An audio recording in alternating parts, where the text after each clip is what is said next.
Good evening, folks.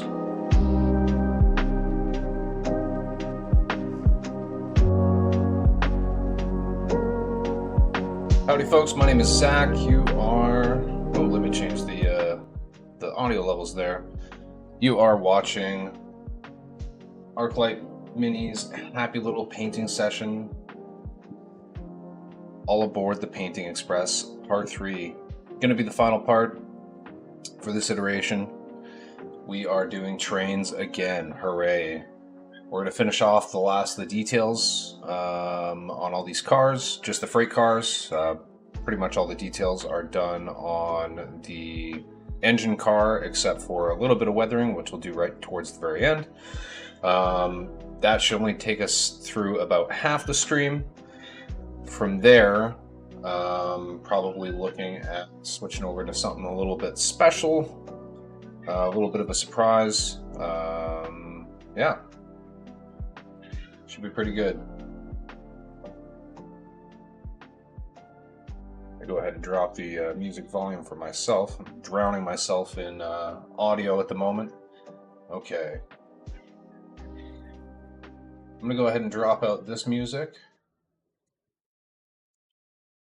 And let's get some stream beats from Harris Heller going.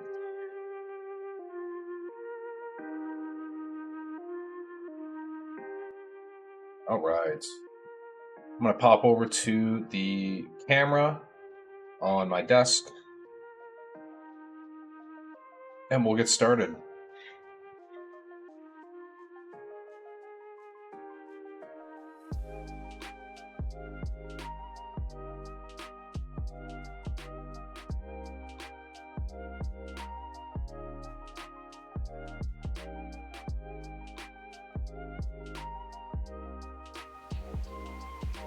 Alrighty. Got the audio levels up. How are you folks doing tonight? It's been a long week for me. I don't know how it has been for you, but I know I'm excited to get painting. I have already gone ahead and cut out a few graffiti decals. I'm gonna go ahead and slap those onto a couple of the cars, probably like these kind of boxier freight cars. Probably do one of these on one of these flatbed cars as well. And then after that, we'll quickly brush varnish them and then move on to kind of the final details just on some of the top parts of these cars. Got these little kind of vent things going on. We'll get that sorted out and painted. Zoom this in here just so you folks can see what I'm talking about. Yeah, so you've got these top little areas up here. Paint those in kind of like rusty metallics. Got these little vents on the sides. On these, I don't really know that we'll do too much. I might add a little bit of silver to the ladders and maybe to a couple of the fixtures up top. But other than that, not too much to do. Probably gonna add some graffiti to this one as well. And then we'll do some kind of final chipping work on those, as well as the engine car, which I just have over on my shelf. I do have my palette out here. Don't have any paint on it yet, but that's just because I'm getting started with these. Let's get to it. Let's get this big ass decal on first.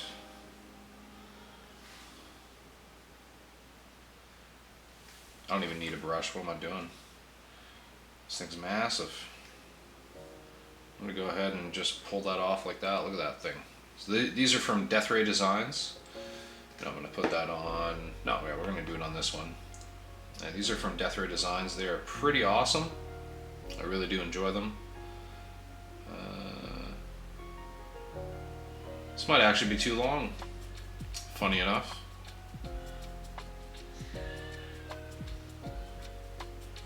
This will actually probably be a really good one for the micro saw.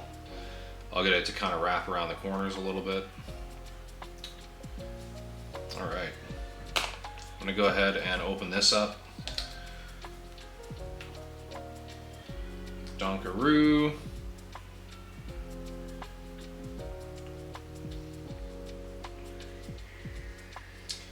So the surprise for later, I will say it is a mech that I will be painting once we finish off the details on these. It's one that I've been working on lately. Maybe you can figure it out. If you follow my social media, I've been posting photos of a few different things that I've had going on lately. So I'm gonna go ahead and press this in just with my sponge swab. It's contouring to the shapes reasonably well here.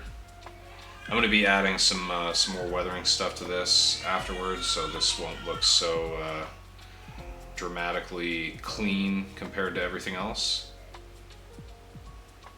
It still might just be a little bit too large, but that's okay. We're gonna fix this area here. I'm just going to go ahead and add a little bit more microsol.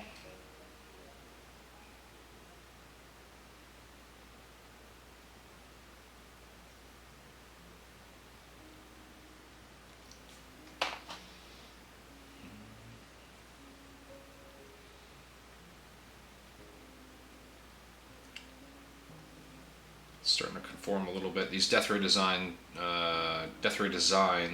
decals are on the thicker side of things. That's thick with 3 C's. So I am having a bit of a bear trying to get this to conform to the edges, but that's okay. I'm gonna go ahead and actually grab my my craft knife, my little X-Acto, and I'm just gonna kind of destroy this slightly. I'm gonna go ahead and slide that through. See if I can get that. I definitely separated it from the one side, but that's okay. I'll probably see if I can get this to press deep into the corner, and then I'm just gonna add like weathering pigments and stuff so you can't even see it. If you ain't cheating, you ain't trying. Let me smooth that out a little bit. And this is going to be just part of tabletop terrain anyway, so won't be super noticeable. It's not like part of a display board or anything like that, so.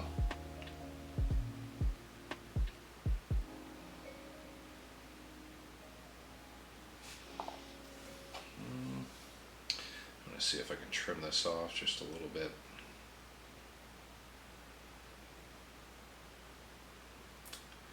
The decal is very soft. It's a little bit stretchy because of the solvent. This might have been better to clip ahead of time. Lesson learned, but that's okay.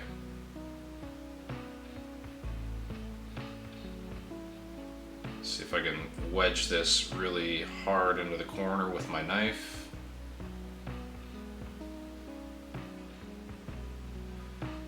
And see if I can get that to stay put. Might be able to. We'll see here. I think so. Just gonna have to kind of coax it.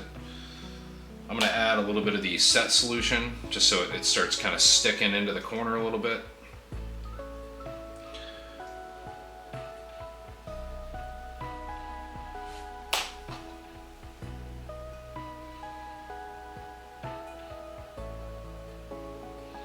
There we go.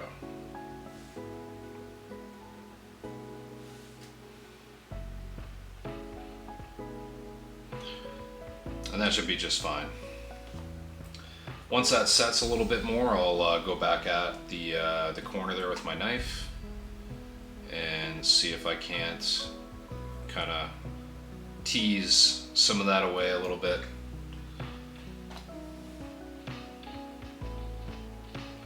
Just using that set solution right now and just kind of pressing everything further into place.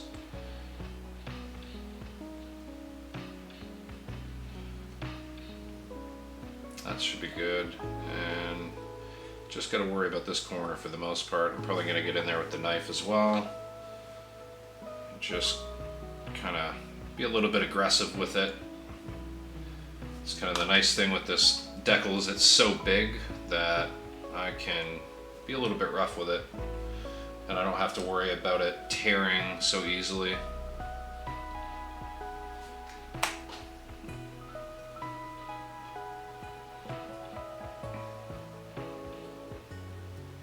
If this was 5 millimeters shorter in length, this would have been perfect. But life is imperfect, so, you know, we're just working with what we got here. As I said, this stuff that's wedged in the corner here, that's not going to be that noticeable once I start adding like more enamel washes and weathering pigments. It'll be pretty non-existent. But there we go. We got our first major graffiti mark on there. Looking pretty decent. I'm going to let that sit for a little bit, and then I might come back with a little bit more of the setting solution just to make sure it's really clung on there, and then I'm definitely going to seal this in some gloss varnish before applying the matte varnish, just to make sure it stays fixed in place. Press that down. Boom, perfect. Alrighty, let's move on to the next one. That was a little chaotic to start with, but totally good to go. Let's go with, we'll go with one of the we'll go with the flatbed here. We'll go with the grungy yellow one.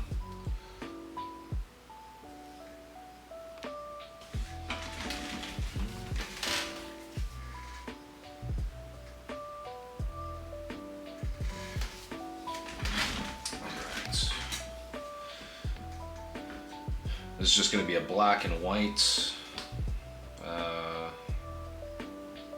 graffiti decal. I'm just thinking here which side I want to put it on. It doesn't really matter, you know. We're just going to make a decision, just like that. I'm just going to go ahead and press that down.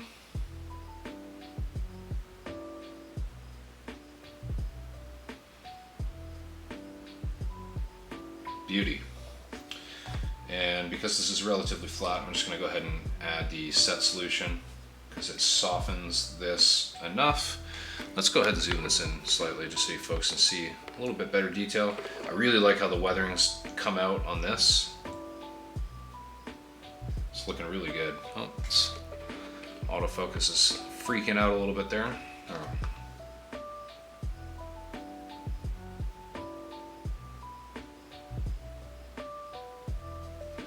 Boom.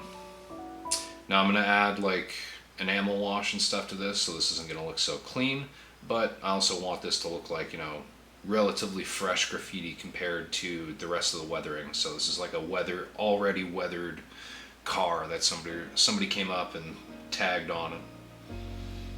Boom. Quick and dirty, or quick and clean, depending on how you want to look at it. I'm probably going to do, let's do one of the tanker cars. I think I'm gonna do, gotta make a decision here. Do I want to do the more weathered tanker car or this one, the less weathered one? We're gonna go with the more weathered one because reasons. I'm just making a snap. Let's go with this bold white one here. Show you folks what that looks like. Boom. Mezzo. I'm trying to figure out what that says. I had buddies growing up that were super into graffiti in North Edmonton, Alberta, up in Canada, and yeah, I never, like, whenever they would show me photos of some of the stuff that they had done, like underneath bridges, along the train tracks, all that good stuff, I never had any inkling as to what the hell any of it said. Sorry, I'm just fussing here over what side to put it on. We're putting it right here. I just want to make sure the drip lines are actually vertical. I'll do it like that.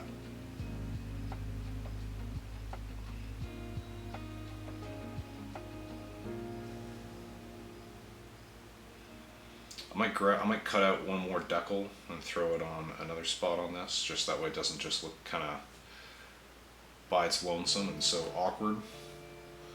Why are you so awkward, bud? all there by your lonesome on this train car. Go ahead and press this down some more. Oh, let's get that in focus.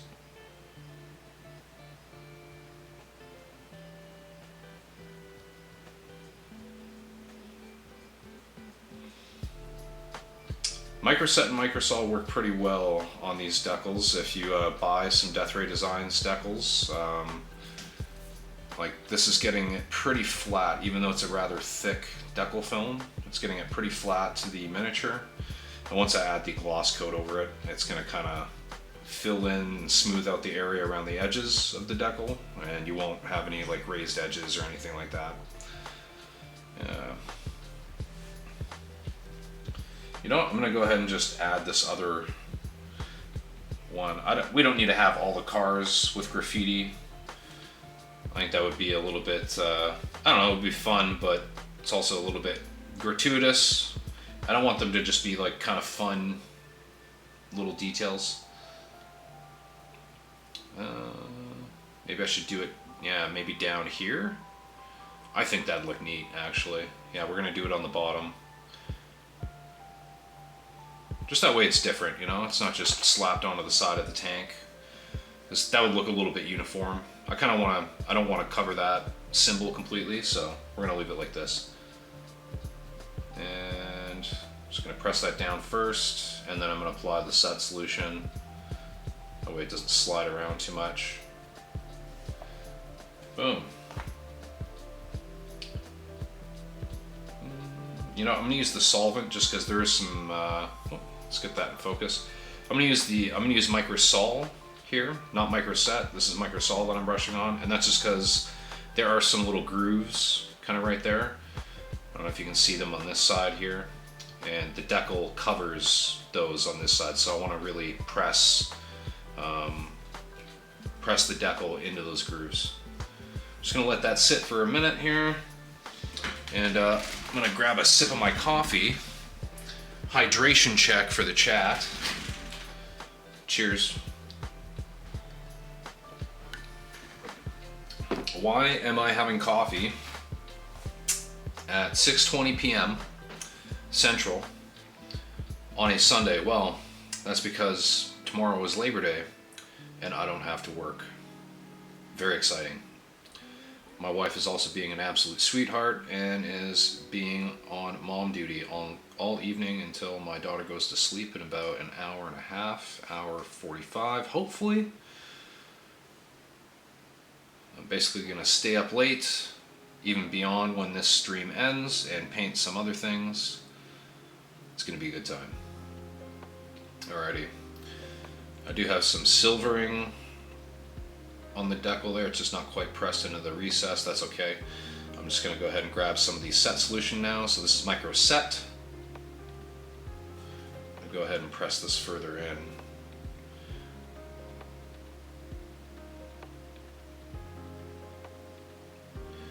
Now, what silvering is when you have a portion of the decal that is not completely pressed against the surface. You can kind of see, like, you know, the lighter tone because the film is slightly separate from the surface of the miniature. It just looks extra shiny and almost silver, hence the name silvering. Alrighty, still a little bit in there, but that's okay. I'm gonna, once we add the gloss varnish and then add the enamels afterwards, it'll blend. She'll buff. It's pretty good. I like this. Alrighty. I'm gonna go ahead and zoom out slightly. I'm gonna go ahead and close these. Pop these back in their little spot here in my organizer. And then I'm gonna go ahead and muckle on to my gloss varnish. Just gonna grab these little pieces of paper and set these off to the side. Just got a little spot on my palette here. I have a couple little plastic palettes. I'm gonna do something damned odd.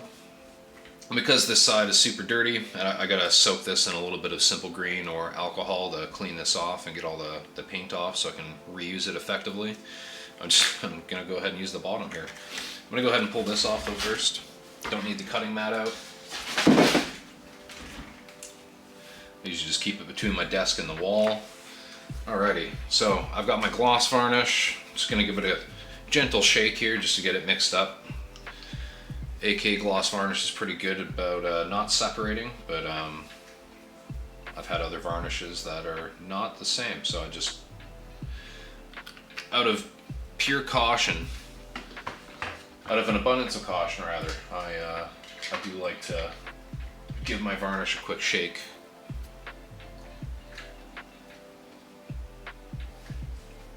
Alright, I'm gonna load just a little bit of water into my brush.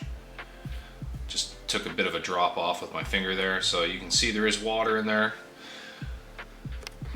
And I'm just gonna go ahead and kind of touch and drag, just gently thinning the gloss. I'm gonna go ahead and paint it over this decal. I don't need to paint it over the entire surface of the side, just kind of over this decal area. I don't want any excess, so I don't want like pooling or anything like that, but that's pretty good. I'm gonna leave that off to the side and let that dry. I'm gonna go ahead and do the same thing here.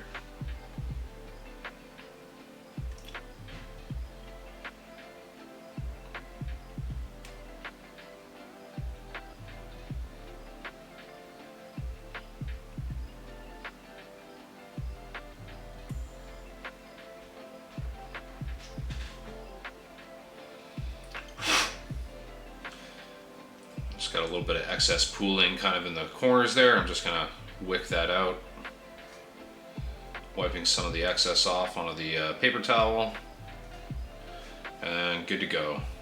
Wick off a little bit of excess over here, and that should be good. I'm gonna let that dry. That's nice and sealed now. And once I add the matte varnish quickly after here, it'll kind of bring everything to the same finish, and these will blend in with the paint job pretty well. I'm just gonna grab a tiny little bit of water, and I'm just gonna tap it in the middle there.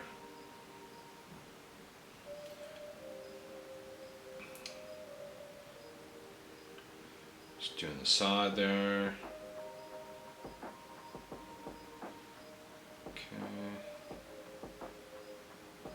Again, I don't want any pooling. I'm just going to kind of drag out along the whole side here, because why not? It's just the easiest way to kind of move the excess around. Just going to wipe off some of the excess from my brush and then kind of clean up this area.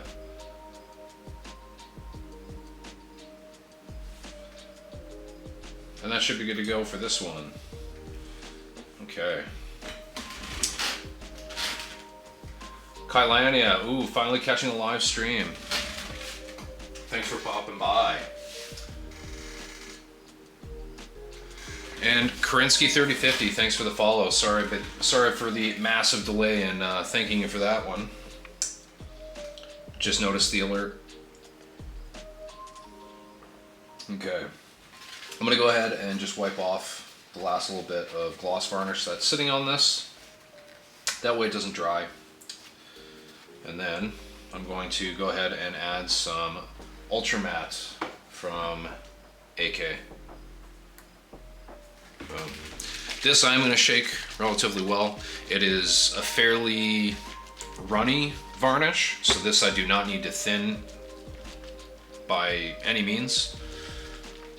I can just go ahead and straight from the bottle go ahead and brush it on, because it is very thin and rolls pretty smoothly over the miniature. Not going to put too much on there. I'm going to have to do a couple coats of this, but this will go relatively quick. I could fire up the airbrush, but I'm trying to do this with as little airbrush as possible, just for because I know there's a lot of folks that just don't have one. So, not to say that I will never stream me airbrushing. That'll definitely be a thing, but yeah, figure wherever I can, try to avoid it. That way I can just do it the old-fashioned way. as God intended it.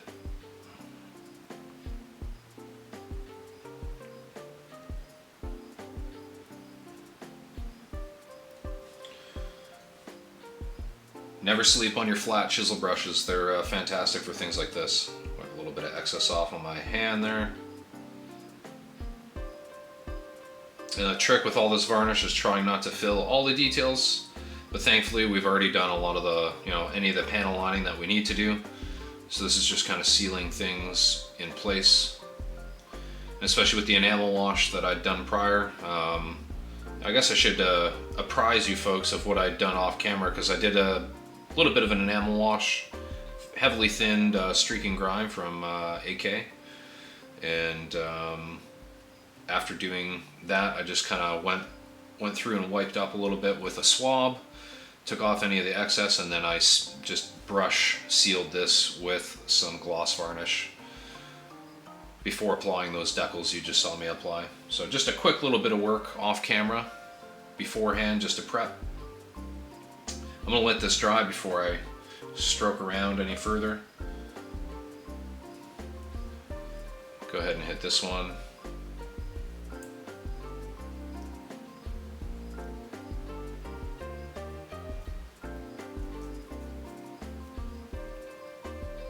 Kind of wick some of that excess that pooled in there, and I'm just going to transfer it to this other side here.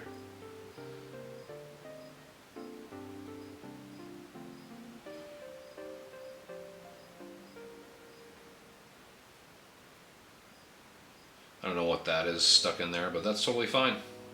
It's just going to end up being dirt or something. No big deal. NBD, as they say.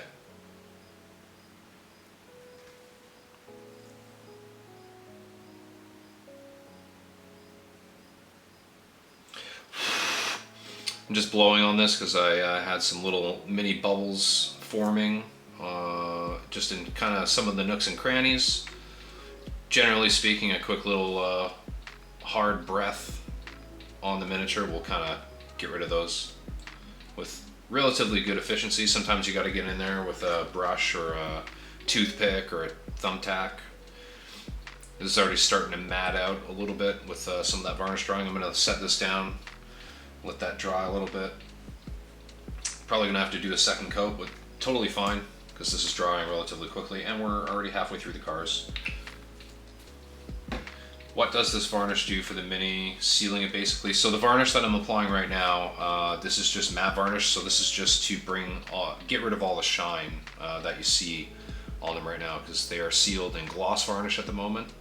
The reason why I sealed them in gloss varnish was because I was applying decals, and when you have gloss varnish, it just makes it easier to get the decal to conform to the shape, and it's easier to kind of slide the decal around on the miniature. And then once you seal those decals in gloss, doing washes with oils or enamels, having the gloss allows you to not like tint or drastically tint the color below, and it allows you to clean up any excess or just any unwanted areas that you don't want to have covered. So just, I don't know if you can see this, just kind of in the corners I have kind of that lighter color, almost looks like dust, and that's from an enamel wash that I placed in here earlier. There was a bunch more on the top surface here. I just kind of wiped it off with swabs. Just helps with that dirty, dingy look. I'm gonna go ahead and add a little bit. Oh, that is a lot of matte varnish. Did not need that much, but that's okay. We're gonna spread the love somewhere else here. And especially with all these rusty parts, as these are not shiny, like become not shiny, they become matte, it's going to really help to sell the rusty look, the look kind of dirty and dry. Alright, that one's thoroughly soaked in matte varnish right now. I'm going to go ahead and set this aside. Let's go to this one because the gloss varnish is finally dry on this. Interesting, thanks. Yeah, see that corner dust-like highlight? Yeah. All those small details when it comes to weathering really make a big difference. and they're really easy. That's one of the things I really enjoy about weathering. It's a relatively organic process, not hard, so it's a relatively enjoyable step. It's probably my favorite step of any miniature. Even like doing chipping by hand, like going in and sketching in all the chips manually. It's a very cathartic process for me. I really enjoy it because I don't really need to be super accurate aside from doing my second chipping and scratch layer, but like when I'm just doing my initial placements, I'm just putting them wherever I feel, and I always enjoy that part of the process.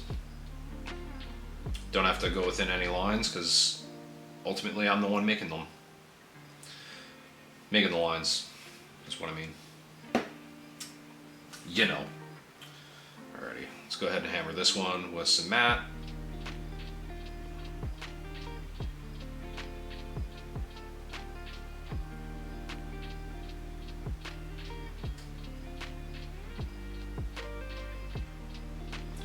Alright, relatively even.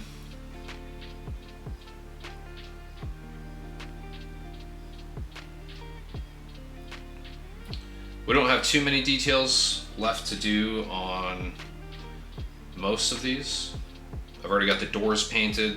I just got to hit these vents, and then maybe a couple other little greebles. I'll probably paint in the windows a little bit on these end doors for the cars. Nothing fancy, probably just block them in with black. And a little bit of a gray gradient with a white highlight dot. Alright, last car with matte, and then probably have to go through and do them all again. But that's totally fine.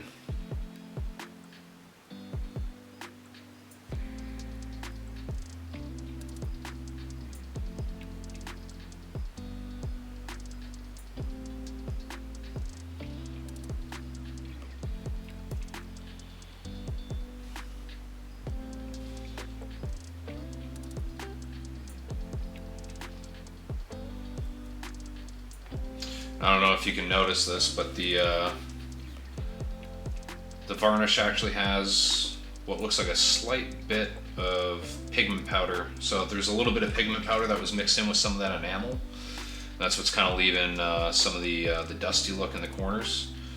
And must have had a couple areas that were not perfectly sealed, and some of it ended up going into the varnish, which is actually not the end of the world here because this whole thing is getting weathered anyways. But if the goal was not to be weathering right now, I'd probably be very upset because this would be filtering anything below it. If it was like white or, I don't know, like a light gray or something like that, it would be tinting it. But for the purposes of this, it actually works in my favor. So just figured I'd point that one out. Happy little accident. That could have been actually pretty annoying if I wasn't painting weathered train cars. Alrighty. Hydration check. Bottoms up.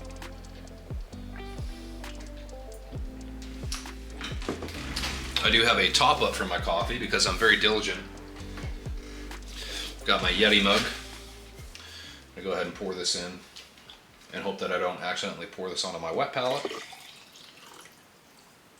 Success. I shouldn't speak too soon. Gotta love that. Nice half full cup of coffee now. Beautiful. Okay.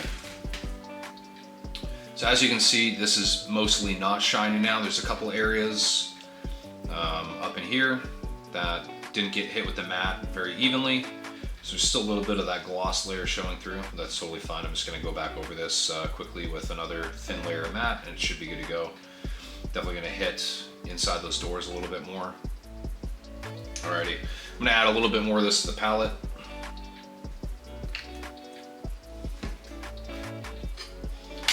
Put my craft knife away because it's making me nervous. Not really, but you know.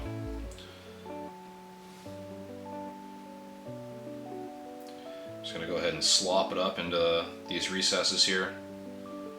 And then I'll just kind of grab the excess that, whoop, let's get this more into frame. I'm just gonna kind of grab the excess from those door areas and just kind of pull it over the rest of the sides. I just really want to make sure that these doors get their shine killed.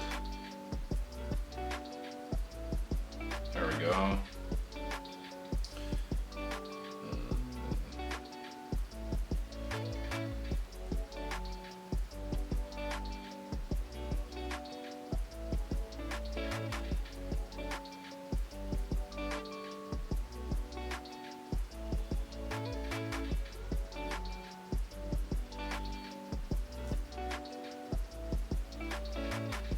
Alright, and this one will be pretty much good to go after this coat dries. So set that onto the desk, that way I know, not on my mat here, that way I know that one's actually complete. This one's actually mostly matte now, there's not a whole lot of gloss left on this guy. Nice thin layer.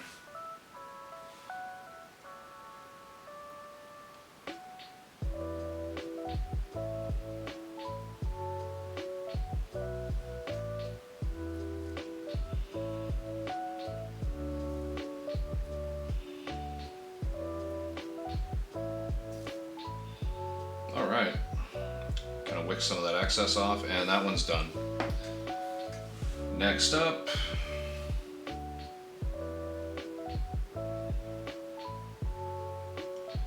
these flatbeds are really quick and easy to do, just because they're so flat.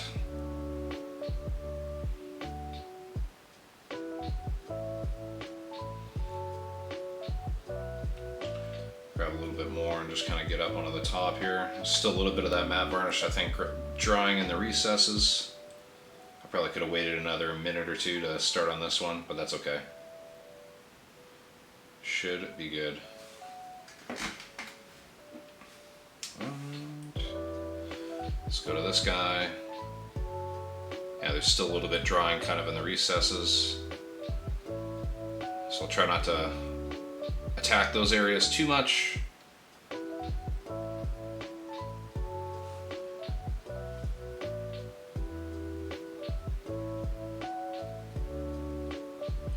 Boom, got all four sides covered. Just gonna kind of spread the love with a little bit more in here. And we're good to go.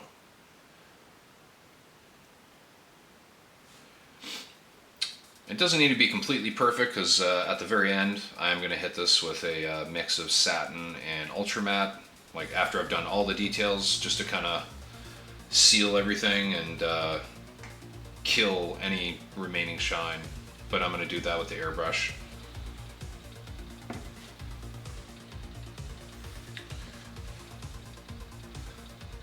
And this music is very intense.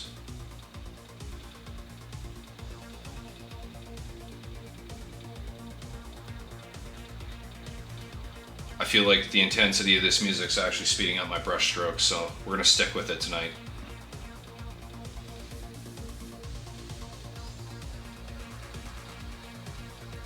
Although I think the coffee might have something to do with the fact that I'm working rather quickly here.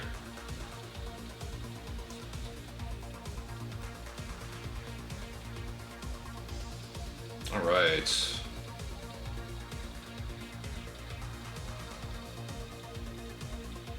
And this one should be good after that.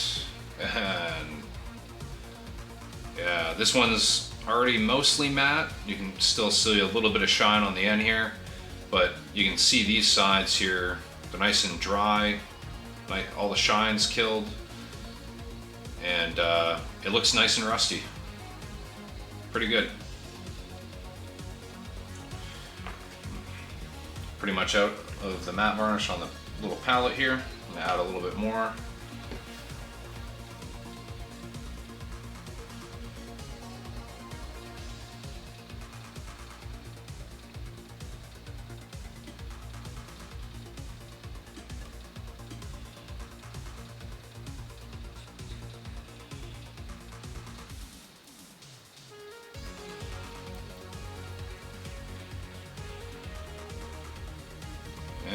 just about done here. Then we can go on to the actual fun stuff and not this monotony.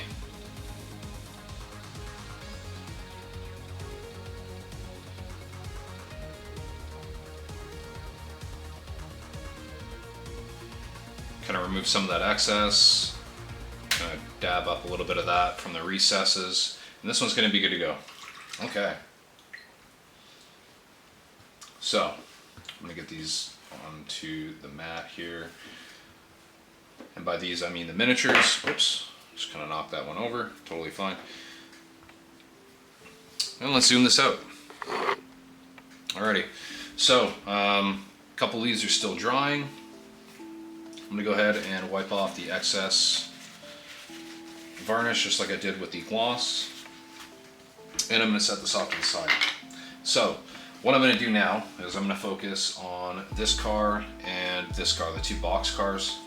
I'm going to go ahead and paint some of these vents on top and on the sides. I'm going to do them very similarly rather to how I did the general scheme for these. I'm going to base them in kind of red and brown, and then I'm going to dry brush a little bit of gray and metallic onto them, and they will become rusty vents. Yes. Okay. I'm going to go ahead and put this back up where it belongs, so I'm not living in chaos here on my desk. And we can finally baptize this, or christen this wet palette, depending on your preferred vernacular. So I'm going to go ahead and pick up some chocolate brown from Vallejo, model color. Again, that is chocolate brown. Alrighty, I'm gonna go ahead and saw some of that onto the old wet palette. Just a little bit, like a good size drop, nothing crazy. I'm also gonna go ahead and grab a little bit of crimson because that is what I added into the mix for the other ones. Or I guess this is well, it is crimson, but it's technically chaotic red from the Army Painter. This is a very old bottle. This is from like, oh god, like 2015, something like that. Very, very thick, but does the job. Thins down really well. I actually really like this for glazing on transparent layers. Once it's thinned down with a little bit of blending medium, it's pretty good to go. I'm going to go ahead and quickly rinse that off, place it back. Same thing with this one. Just a big old dirty synthetic brush. Alrighty, for this I'm going to go ahead and grab the number 2, my famous trusty number 2 from Ammo by MIG. It's their premium Marta Kalinsky line. Again, it's a number 2. It's not super small, not super big. Just right. Just noticing a bit of an excess of varnish here that I'm wicking away from the corner, because who wants a big glob sitting in the corner there? I know I don't. Still a little bit of shine on this spot right here. Oh, let's get my hair out of the way, but that's okay. We'll fix that. I'm gonna start first with the brown. And let's zoom this back in. What did I use for the graffiti? So the graffiti is just decal sheets. Quickly hammer that out for you folks. Boom. Right here. Death Ray Designs. It's their Steel Rift graffiti decal sheets. They have 2 different ones. Maybe they have a third, but these are the 2 I'm aware of, so I ordered both of them. Alrighty. And to the chocolate brown. I'm just gonna go ahead and slop it up all over this boxy vent thing. The entire casing for it is just gonna be turned brown, because that's what I dictated. Just using my thumb as a brace here.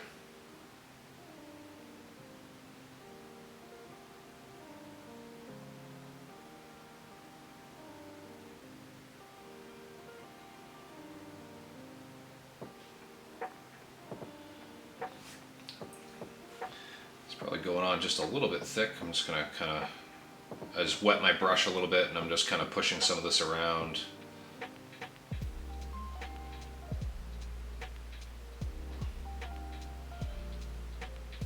Alrighty.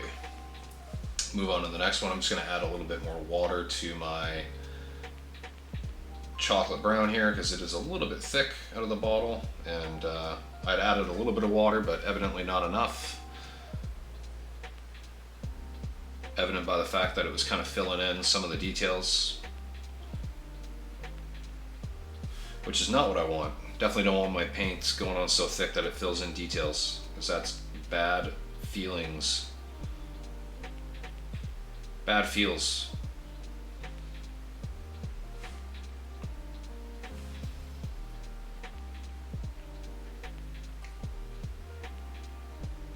Because this whole area is kind of rusty and dirty, I'm not worried about being super neat with this base coat.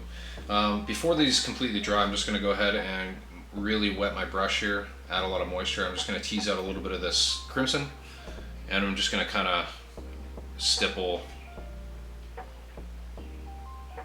all over. That's going to kind of give the initial rustiness. Once it dries, it's very bright right now, but once it dries, it's going to be matte and it will be a lot deeper in tone.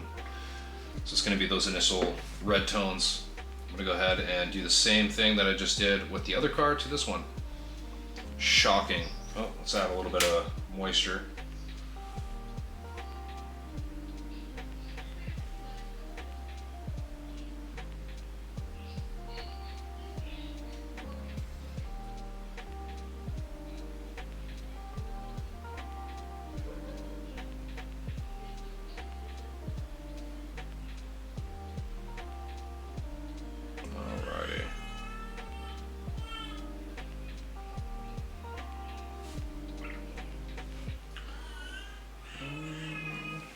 For the next one.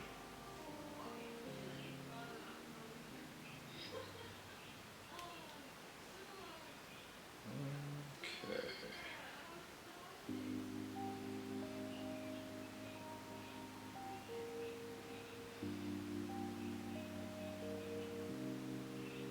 All right.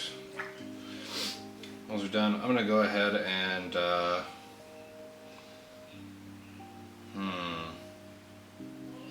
yeah, we're gonna go ahead and just paint. You know, before I forget, I gotta do the same thing I just did on the other side with the crimson, the chaotic red. Go ahead and load this with a little bit of moisture and just kind of stipple while this is still wet.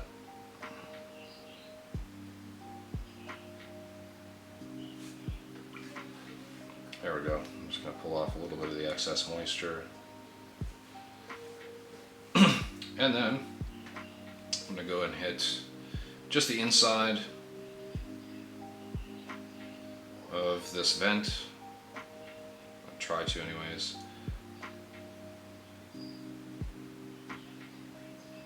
This would be a really good area to kind of do like rust streaks kind of down the side. That'll be fun.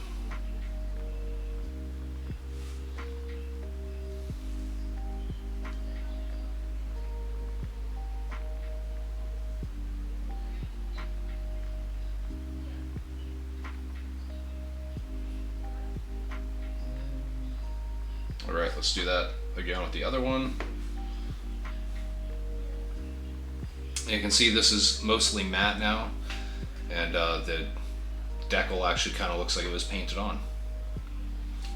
I'm gonna go ahead and fill this in afterwards so it doesn't look goofy. But yeah, really digging how this is coming out so far, or turning out rather. A little bit of brown on the bottom edge of this. That's not a big deal. I'm going to be doing rust streaks down there anyway, so.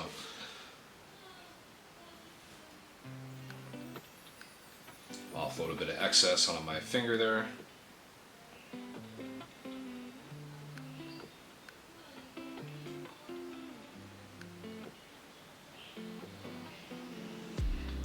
All right. I'm not going to add the red to these side vents. I will be adding like a ruddy brown, like a brighter ruddy brown, kind of like a dark orange, which technically, learned this recently in a discussion with some of the other Camo Specs guys. Apparently brown is just dark orange. You can Google it. I'm not lying to you. So I'm gonna grab some dark orange shortly here and stipple. Actually, I'm gonna do it thusly, as in right meow. Zoom this back out. So this is Bloodstone from Formula P3. Give that a good shake. Liquid pigments, and I got a few agitators in there, so it mixed up pretty quickly. I'm gonna go ahead and throw a little dabby dab there. And it's nice and thin out of the bottle, so we don't need to do too much to it. TBL Hobbies, thanks for the follow. And I'm just kind of stippling this all over the place. Don't really need to be super neat with this. Let's zoom this back in here. Boom. We're in business.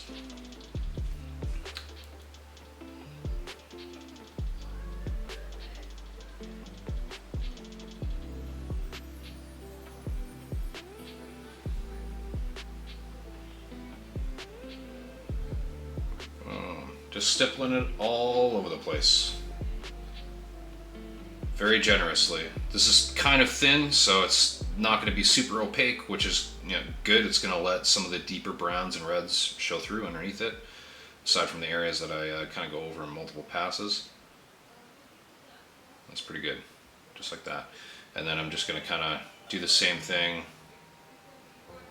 on those side vents. Not covering the whole thing. I'm going to go ahead and add like a bit of dark wash to this after, just to fill those recesses up a little bit and add a bit of a patina. Well, that's pretty good.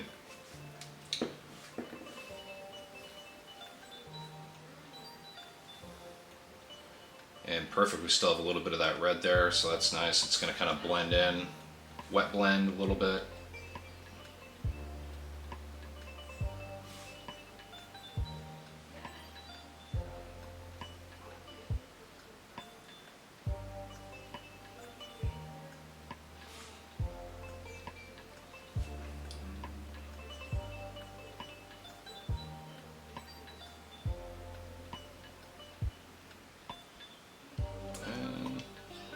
Hit those side vents, and then we're good to move on to the little wash step. And it's just going to be a bit of, I'm going to do strong tone from Army Painter. This is one of their newer batches. I don't seem to find any difference between the older batches that I've had of this and this one. Pretty consistent. I really enjoy the Army Painter washes for that. I am not going to use this brush though. Just noticed there's a big dirty hair sticking in the bristles. I'm going to go ahead and just kind of grab, yeah, I'm going to grab this one. It's just a crappy synthetic that's got a little hook tip. And I'm going to go ahead and grab a little bit of moisture and then grab a little bit of that wash. Boom. I'll zoom this all the way in and then just slightly out. There we go. Okay.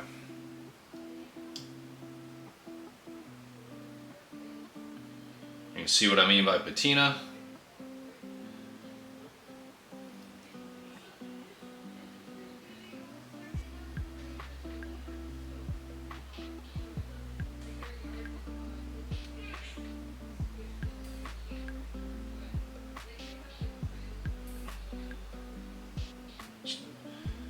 May as well run all those recesses because it already fell, kind of went into the recess there. I'm just kind of making them all even. And just kind of gently fill the recesses there.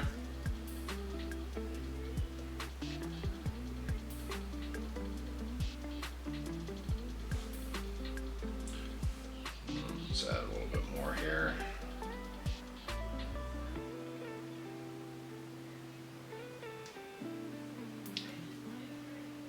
And that's pretty good. Go back to the other one and repeat the same process.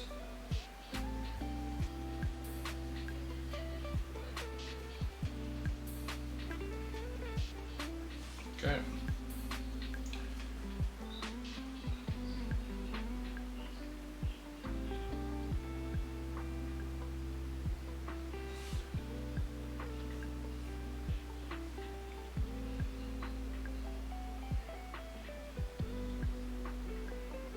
Boom, and boom. Now I am also going to kind of grab some of this dark tone, and I'm just going to kind of push it through the recesses here. I don't know if you can see this little recess along here. Just going to fill that in slightly. And then a little bit down here.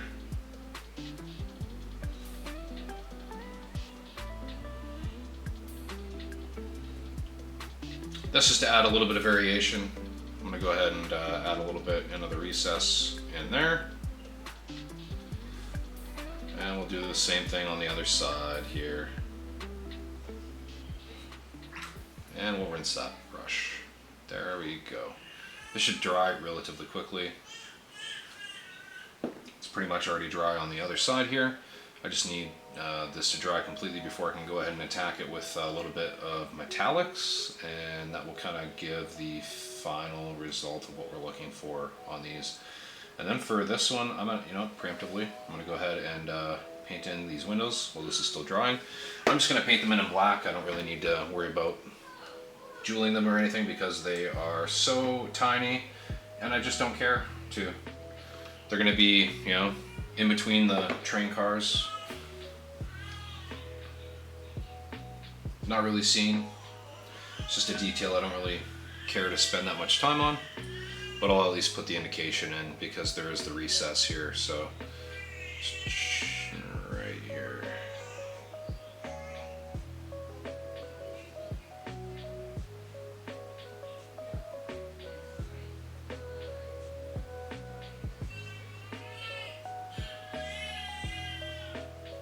Boom. And we'll do the other side here too.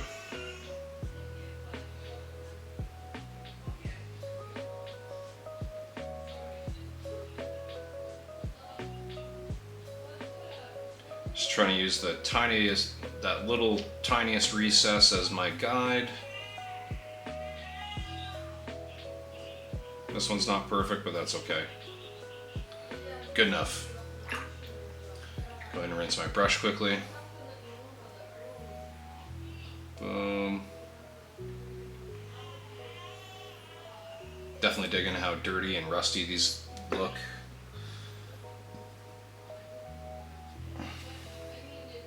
Grab some more black ink.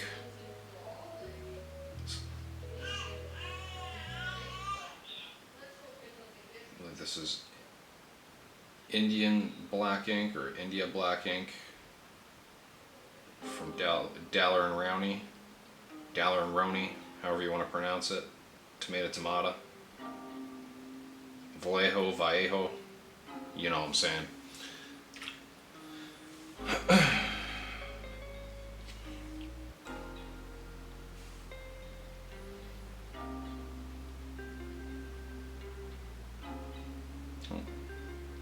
Kind of fudged that one up, that's all good. Thankfully it's black and not like an actual color. Black is easy to kind of miss or ignore, especially when you got a bunch of other things going on around it.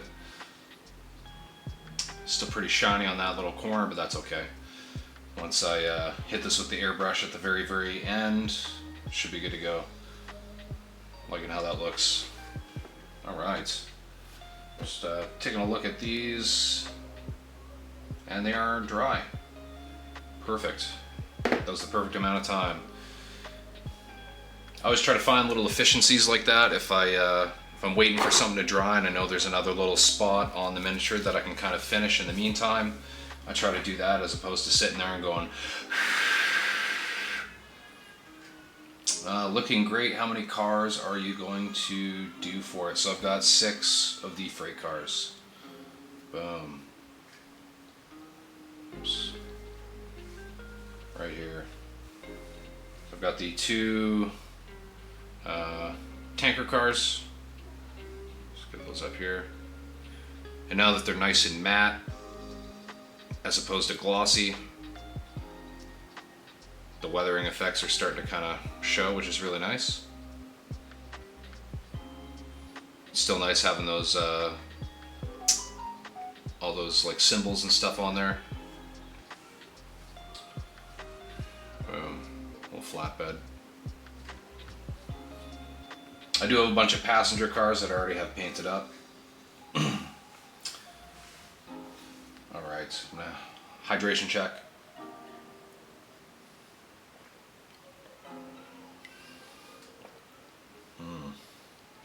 I love getting all that sludge in the bottom. I do French press, so, you know, I'm real fancy and stuff. All right, actual hydration check. Got the H2ISO. Yes, I said that.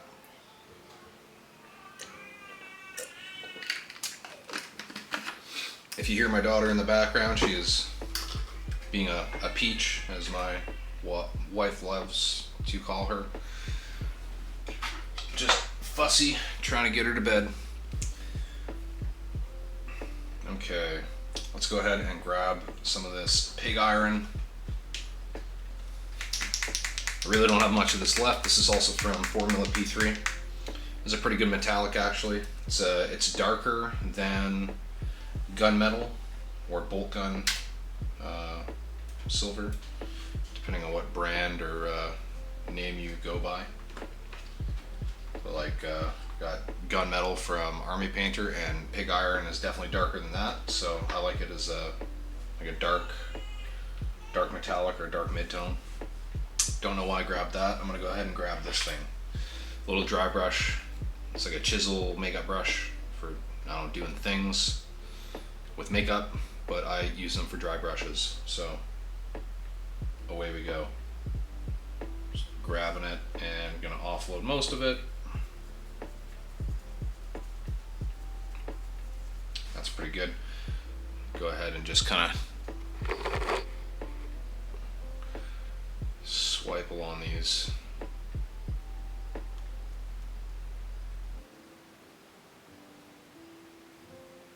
And I'll just kind of gently stipple as well.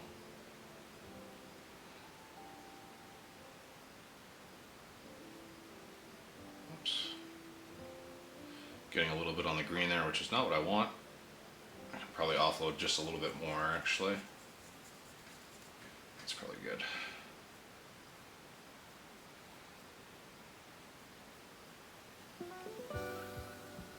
And that's about good. It's a little bit of silver on, get that to focus. It's a little bit of silver just kind of around the edges, but that's okay because I'm going to be adding enamels to this shortly. And let's repeat the same process.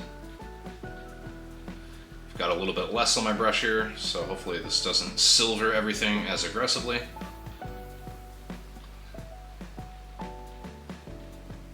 Boom. Still a lot of that ruddy brown and stuff sticking through, which is exactly what we want. I'm gonna go ahead and rinse this off in my dirty pot of water. It's my first rinse, and then I have my clean water in the little duck cup or the little goose cup.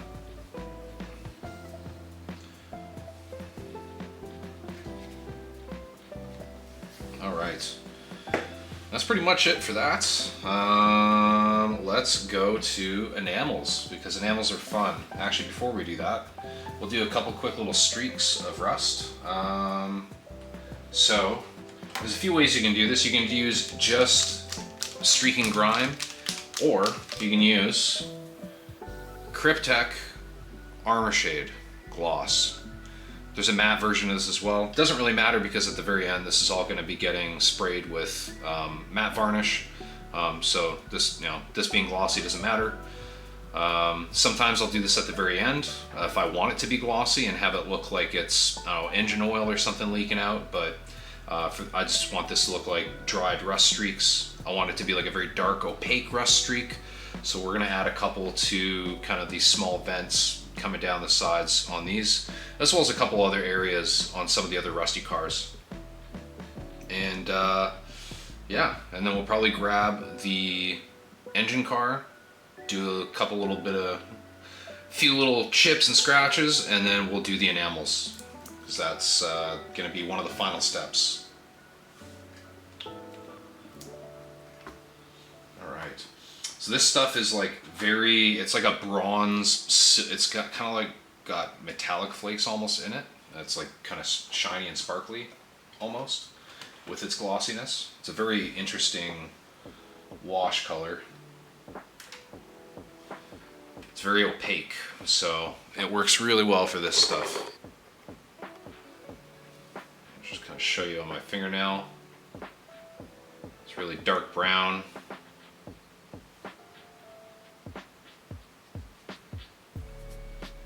I'm going to kind of stipple it all over the bottom edge there, a little bit along the top edges here, or the sides rather, and then I'm going to just do a couple small ones, and I like going big one there. It's very subtle. On lighter panels, it's much more obvious. Go ahead and add a little bit there.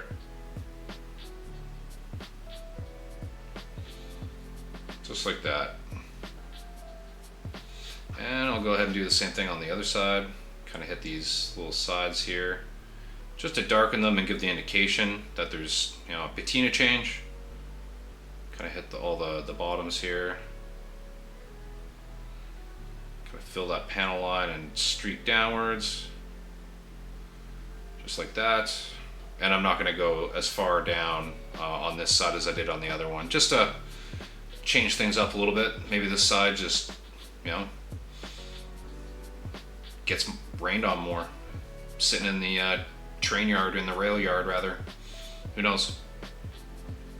Or maybe this panel was replaced before that one, and then they, you know, or after it rather, and then you know what I'm saying. I'm trying to make a headcanon excuse for why things are the way they are. I'm gonna go ahead and just kind of paint in the recesses on some of these areas where I see silver. There's not much on this one actually. Let's go back to the other one. This one I'm probably going to paint in the recesses a little bit, and just preemptively along here, just to cover some of the silver spots that I left behind, that I didn't want to leave behind. And that's good to go. Not much left to do on that. I'm going to go ahead and hit these side panels.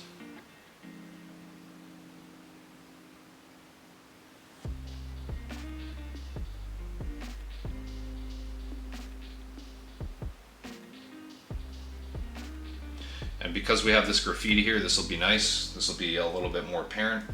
So I'll probably go a little bit more heavy-handed with some of the streaking here, just because we have the contrasting colors. That really bright background that we can, you know, bring the streaks over. It'll look really cool.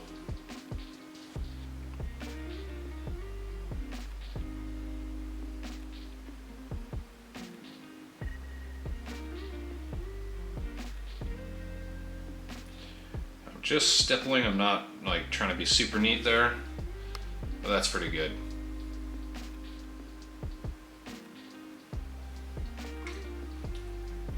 And I'll do the same thing on the other side here. Not the same, but same. Just not exactly the same.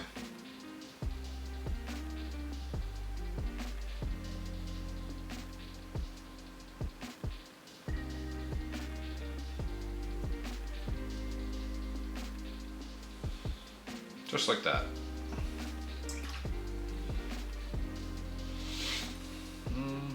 Can still see a few of those silver areas. I'm just going to go ahead and kind of fill that recess. Make it nice and dark. There we go.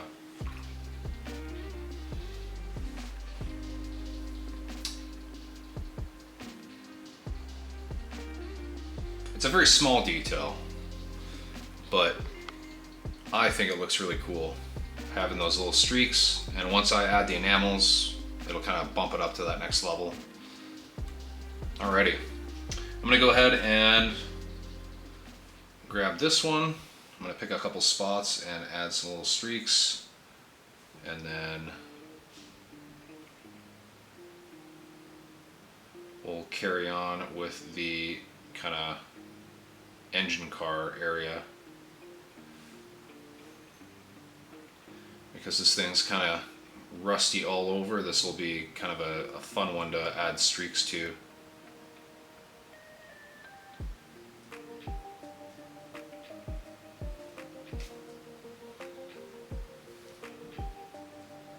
Oh yeah, especially down on this area where it's like real rusty.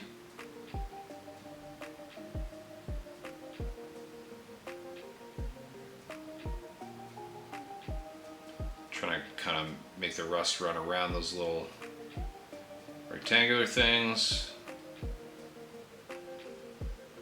And then a little bit down onto that. Just like that. Good to go. That side's pretty good. I'm gonna go ahead and add like some more to this corner.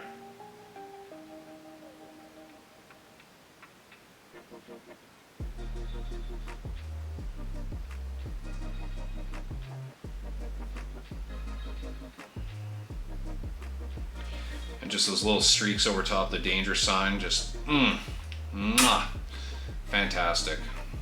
Just try and hold that steady. Camera's bouncing around a little bit because I'm elbowing my table pretty hard rather.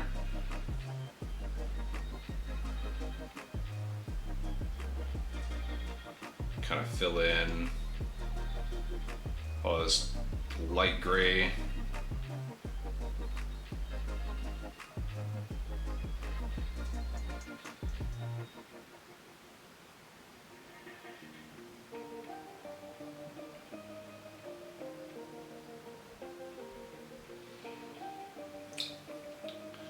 That's about good to go. We don't need to mess with this too much more. I'm just going to go ahead and feather that out a little bit with a little bit of water. That's good to go. I would add some streaks to these, but these are pretty dark, so the streaks wouldn't really show up on these that well. So we're just going to leave them as is. Alrighty, I'm going to go roll over to my shelf here and grab the engine car.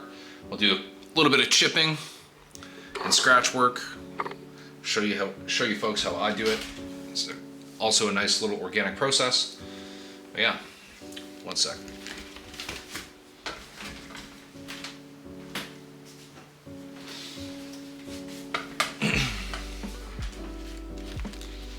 Okay, boom.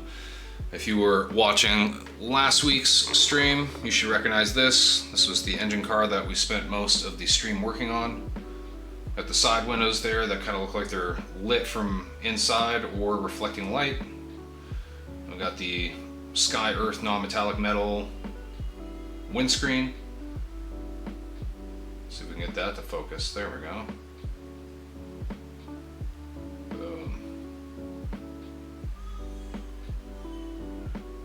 Similar approach with the metallics on this, nice and rusty, ruddy undertones. And on the back here, I just did the black window as well. Just like so. I'm not gonna bother painting the doors on these cars. I'm just gonna leave them the same color, because screw it, I don't feel like painting them. But on this, I'm gonna go ahead and add like a few minor chips and scratches just along some of these edge panels, or panel edges rather. And yeah, add a few little streaks of rust and whatnot, and that'll kind of be it for this. So I'm gonna zoom back out. I'm gonna go ahead and grab like a really, I think this is kind of the extreme highlight color that I was using. This is white gray from Vallejo Model Air. It's a little bit thin out of the bottle because it is the airbrush paint, so I'm gonna go ahead and not thin this any further with water. Just put a little dabby dab right there. TBL Hobbies, where did you get the decals? I found some great ones from Gunpla accessory packs. So a lot of these decals on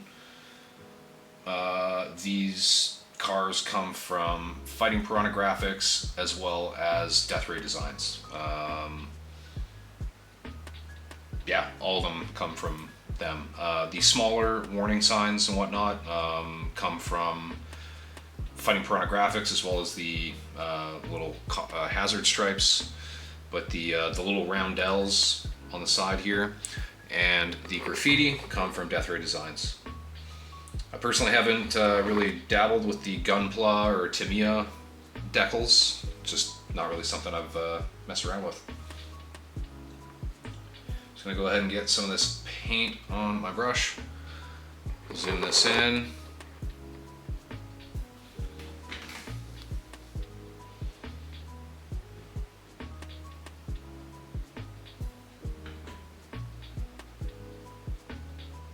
Going to kind of stipple along these edges.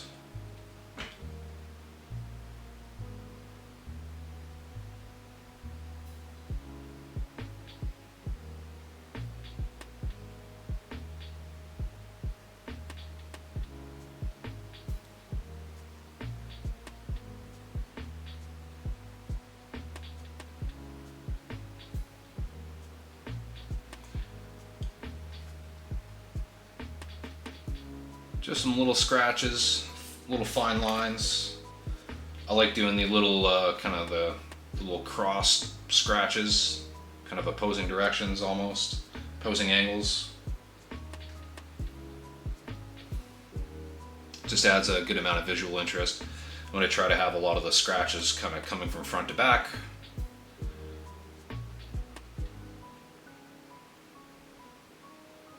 And I'm trying to keep them as thin as I can, especially when I stipple along these corners and edges.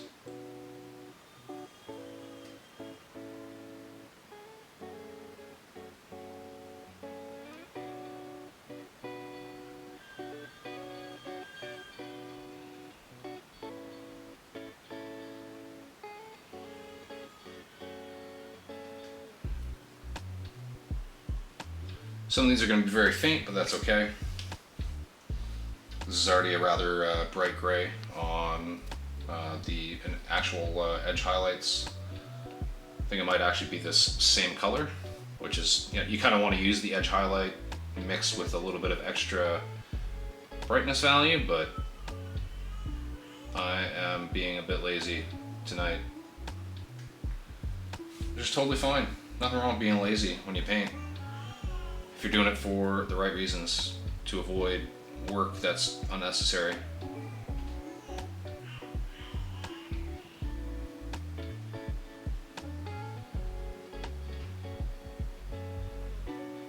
Just kind of stipple a little bit more on this side panel.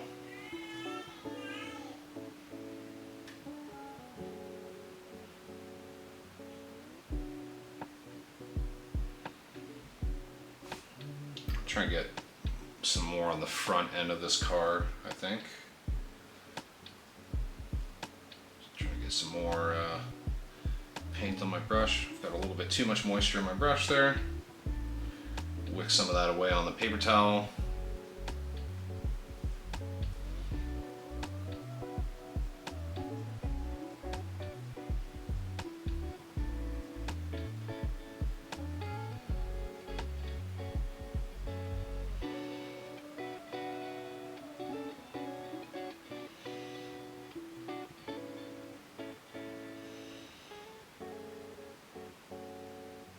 Again, I really like doing those kind of crossed scratches. If I can get this zoomed in all the way. Really enjoy doing those cross scratches. Just adds a good amount of visual interest. Really draws the eye in. So now that we've got some scratches on here, I'm going to go ahead and add just like kind of a banged up side panel on this.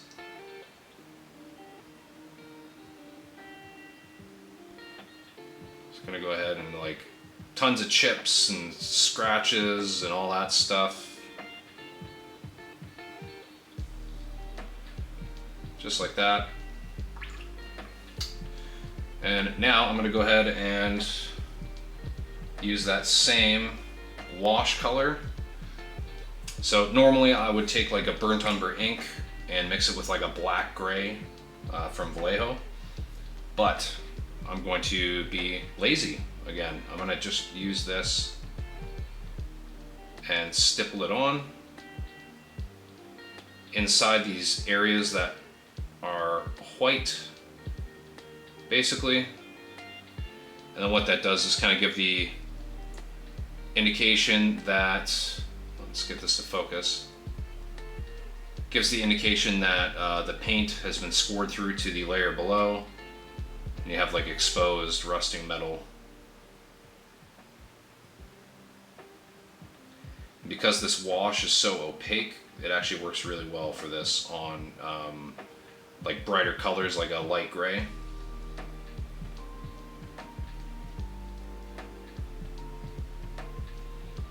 Just like so. I go ahead and get a little bit more on my brush. I just want to see if I can trace this scratch line here.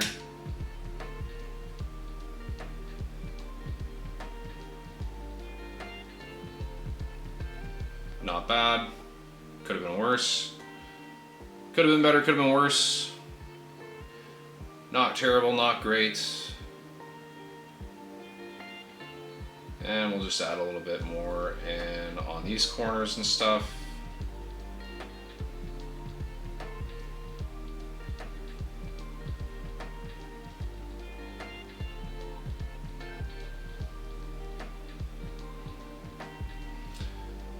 Very, very subtle ones. I'm not really like going too crazy or heavy-handed with this.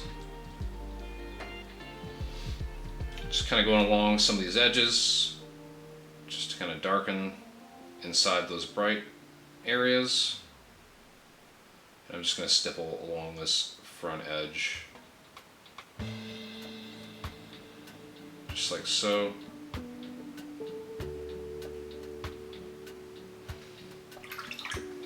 Okay. Look at that. Nice and dinged up. Just looks like, you know, things have scraped against it over time. Not overwhelming this thing with scrapes and scratches. Just enough that you can tell that there are some, because I don't want to wash out all the other details. So, but yeah. Looking pretty snazzy. Now is time for enamels. Basically done with the acrylics on these. There's not really much left to do, so I'm just going to go ahead and rinse that out just a little bit more. I'm not going to wash this with soap quite yet. Doesn't really need it. I'm going to go ahead and set this aside for now, because I'm not going to be using that for a little bit. Now I'm also going to go ahead and cover this, because I don't want to accidentally splash enamels onto my wet palette and ruin it, because that would feel bad, man. Hydration check in the chat. Drink.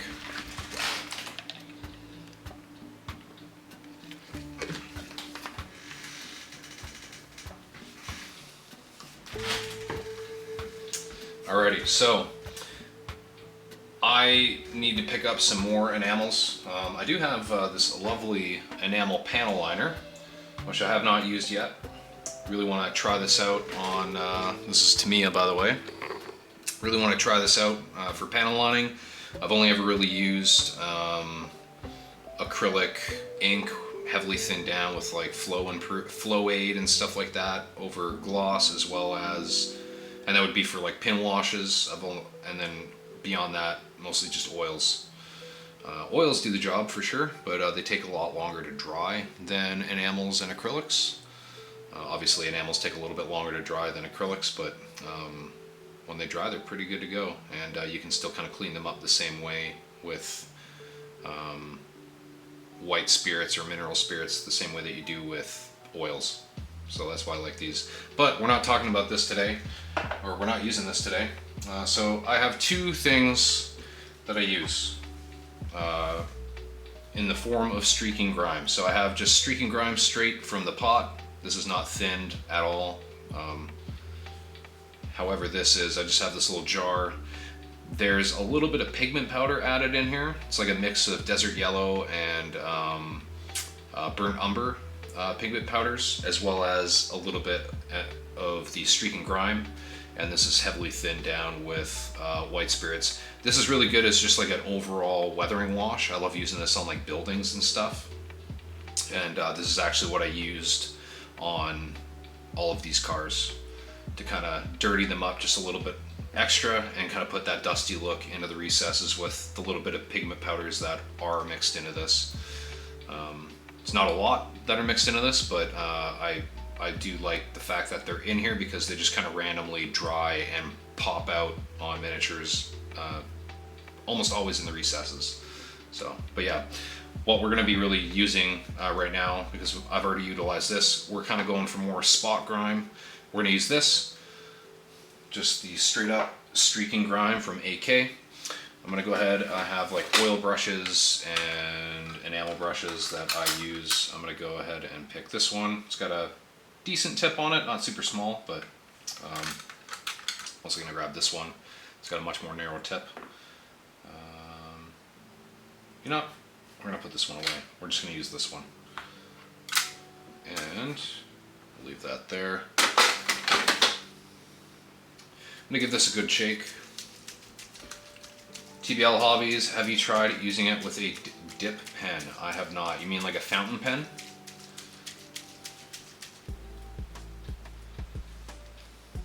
Because I have seen videos of people doing that. They will, like they'll kind of, I've actually seen where guys will mist like a big Gundam miniature with either white spirits or even water.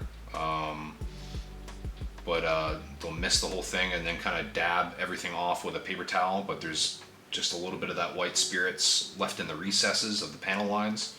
And then I've seen videos where they've done that and then taken a fountain pen with black enamel and they just go through dabbing all the corners and panel lines, pin washing everything. It does look really fun. Okay, also gonna grab, this is just white spirits I have inside a little container for brush cleaning. I'm gonna open that up. I'm gonna start first with this.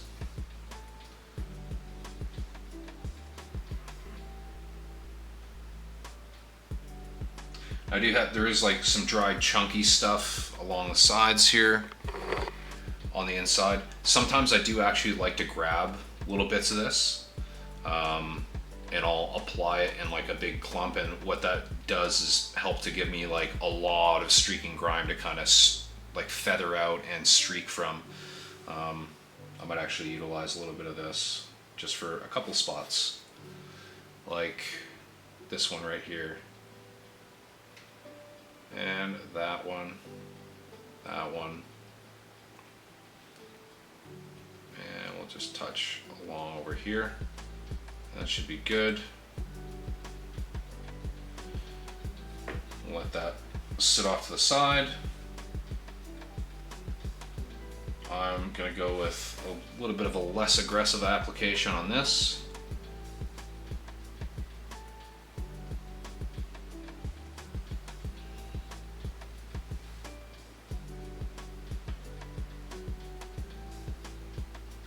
Trying to make sure I don't like flood this when I dab on some of the streaking grime.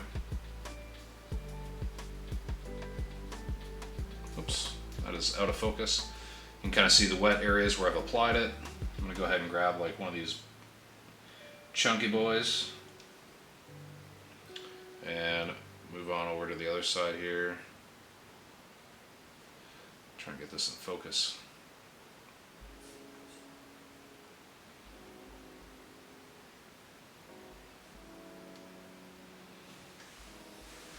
I'm going to move my And my autofocus is getting confused on what to put into focus when I had the bottle down below there. See if I can get a bit of a bigger dab, heavier dab. Boom. Don't want a big chunk on there, but that's pretty good. Okay, let's move over to this one. I'm just gonna go ahead and dip my brush in my white spirits just because I had a bit of a big chunk sitting on the end of my brush. Just wiping this off onto the paper towel. Being careful not to wipe this on the wet spot on the paper towel because I don't want to mix mineral spirits with the water or mix water into my mineral spirits.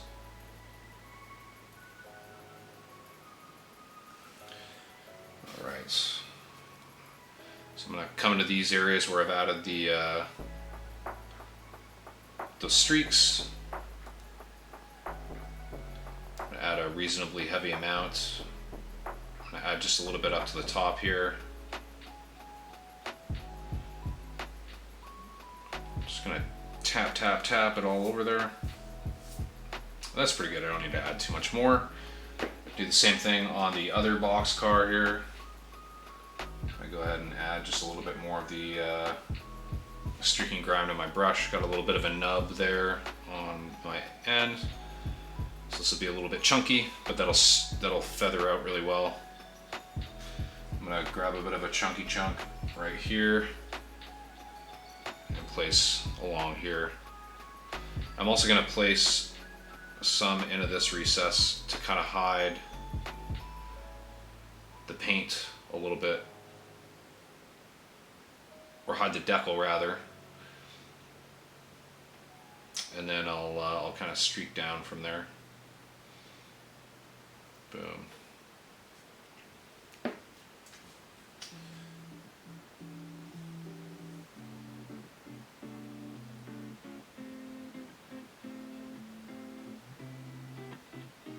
Just kind of filling in this little recess groove along there, as well as down here.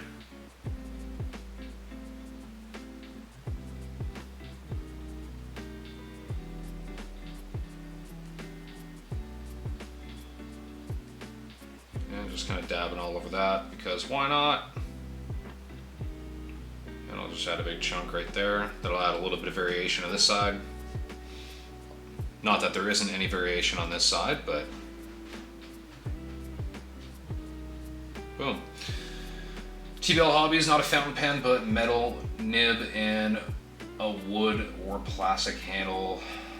I will use it for oils, and I'm actually using it for the edge highlights right now with my oils. Edge highlights or panel lines. Just very different things. Panel lines make sense. I would really love to see video of you using that to do edge highlights if that's in fact what you're doing. And I don't mean, I'm not saying that in a manner of like, I don't believe that you're doing that. I've never actually seen that, so I'd actually be very interested if that's in fact what you're doing, painting edge highlights.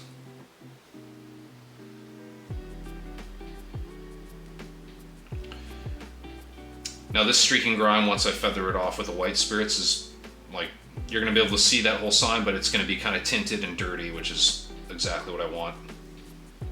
Both just different ways of applying it. Interesting. I'd really love to see a video of that.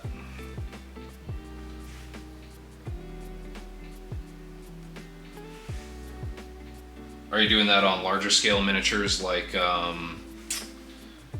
just Gunpla, or are you doing that on other things as well, like smaller scale stuff like Battletech? For the edge highlights, I mean.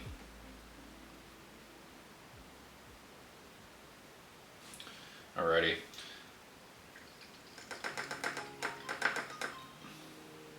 It's just running this brush around inside my little cleaning pot. I'm gonna go ahead and cap this off so I don't have to keep smelling it, because it definitely has a bit of an odor. Same with this, even though it's odorless mineral spirits, I do find I smell it a little bit. Alright, let's go ahead and grab this guy. So my brush, like I just cleaned it. I removed as much excess as I could from it. I'm gonna go ahead and just start, because there is still white spirits in this, I'm just gonna start stroking this big chunk down.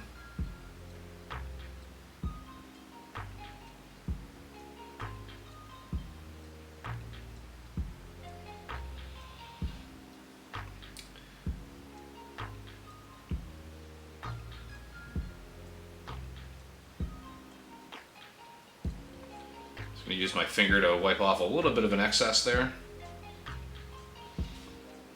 And I'll touch my brush back into the cleaning pot just to grab a little bit more of the white spirits. I wiped off the excess again, but I just want to feather that out a little bit more because that was a bit of a harder chunk. It's nice in the recesses there. I'm just kind of feathering this out down below. Now, as this dries, it won't be shiny. And I'll just leave that patina. Go ahead and do the same thing with these.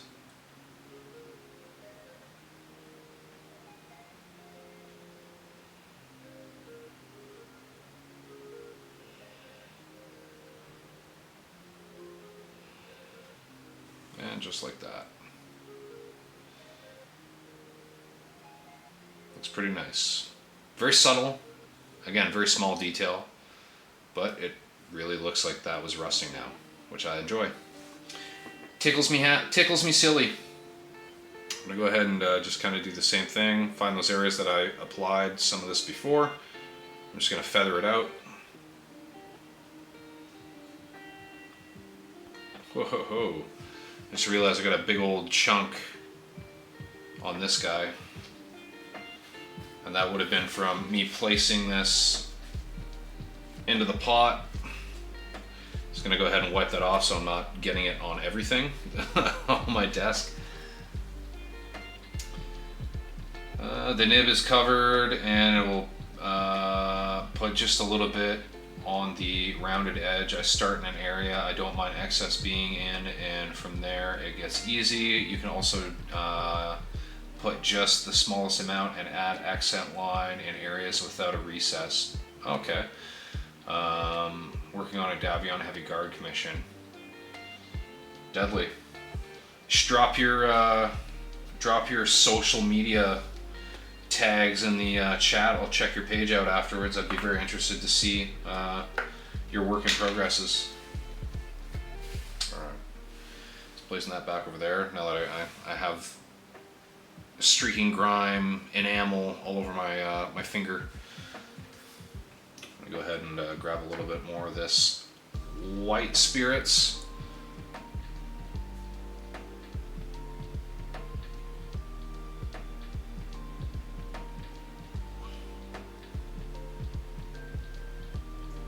Spread the love on this stuff a little bit. And I've got these dark spots. That's where I kind of left the enamel, or just streak down.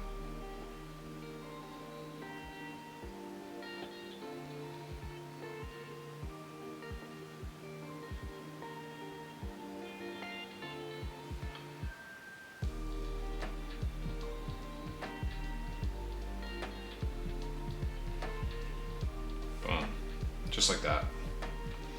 Nice and weathered.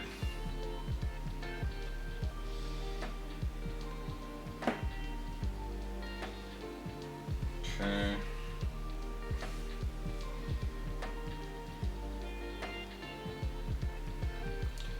going to be pretty heavy with the white spirits on this spot just because I added a lot of the enamels. So I really want to kind of spread this along that recess. And then streak this down, just like so. I'm gonna go ahead and try to feather that out just a little bit up top. Just gonna literally use my fingertip on a couple of the areas just to wipe off some of the excess, and that's good. I just want that all run into the recesses, that way it looks grimy. Once it dries and is matte, it'll look really, really nice. Boom. I'm just got the other side, I think, here.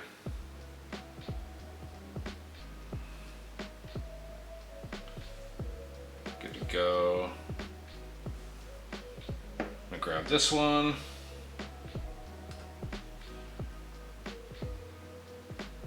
Don't think I added really any. Oops. Just noticed I had a little hair stuck in there. Don't really think I added any enamel to this one. Doesn't really need it, actually, to be perfectly honest. I'm gonna go ahead and feather this one out.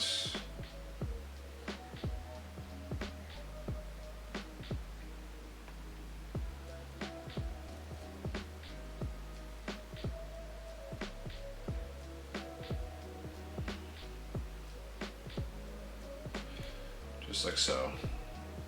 Just like a very gentle tinting of this one.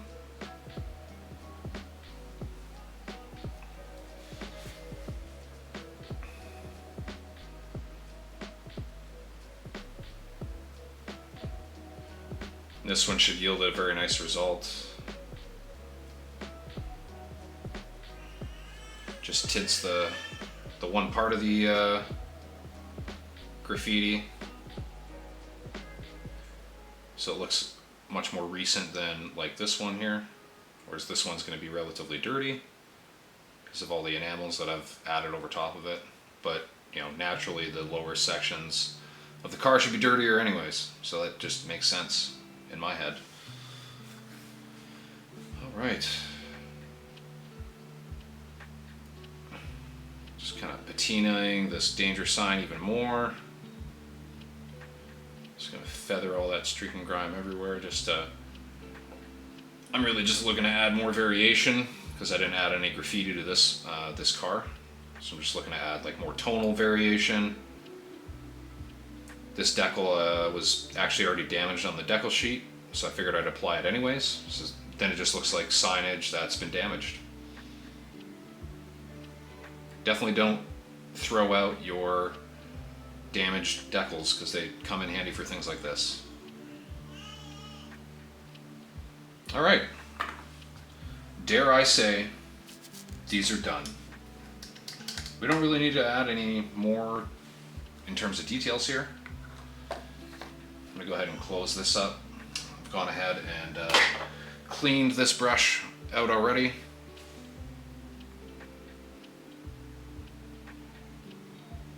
Boom. Alrighty, whoops. I'll go ahead and cap this off and put it back in its home on my desk in this little drawer. And let's zoom back out. Okay. So, I've got all these cars. Zoom in slightly. These are basically done. Nice and rusty. I'm going to let these enamels dry for the next couple hours. Make sure they're nice and cured, because I did add varying amounts of white spirits into these.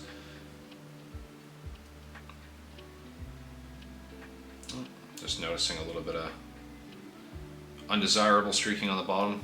And the nice thing about this, because they're still not cured, I can just kind of wipe some of those off with my fingertips. This is looking really good. Show the two box cars.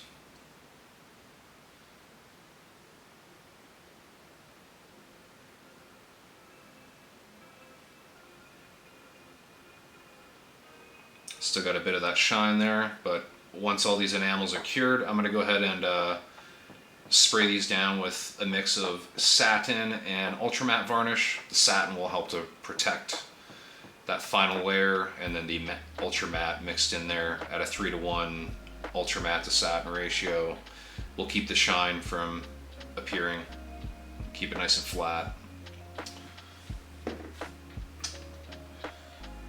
Got the other flatbed car. I really love using like yellow as an industrial color, because when you weather it, it just looks so good. It takes browns and enamels really, really well. It just looks so real. And then of course the tanker cars. Really liking how this one turned out.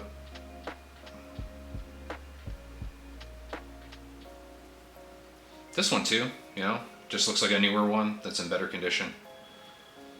And I like that, you know, they're signed, you know, the signage is very similar on both of these. One is just more weathered. Boom. Alrighty, enough of these showing off. I'm gonna go ahead and take a quick break here. I'm gonna zoom this back out as we are almost 2 hours in. I am gonna go ahead and set these on my shelf so they can dry out of the way. And I'm gonna go ahead and prep for the next stuff that we're gonna be working on this evening. Nice little treat. We're gonna be painting and doing a little bit of work on a mech that I've been working on recently. So stay tuned. We'll be back in about 15 minutes. So right now I have 7:49 p.m. We will be back by 8:05. Stay tuned, folks. We will be right back.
All right, folks, back from the break.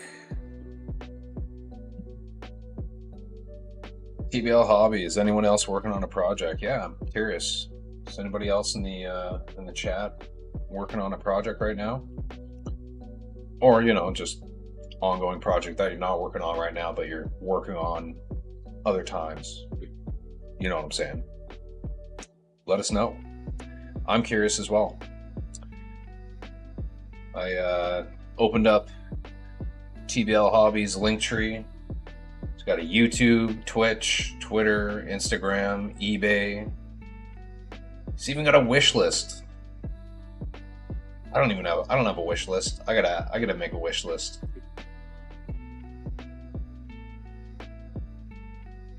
Oh, you got a Discord. I might hop into your Discord.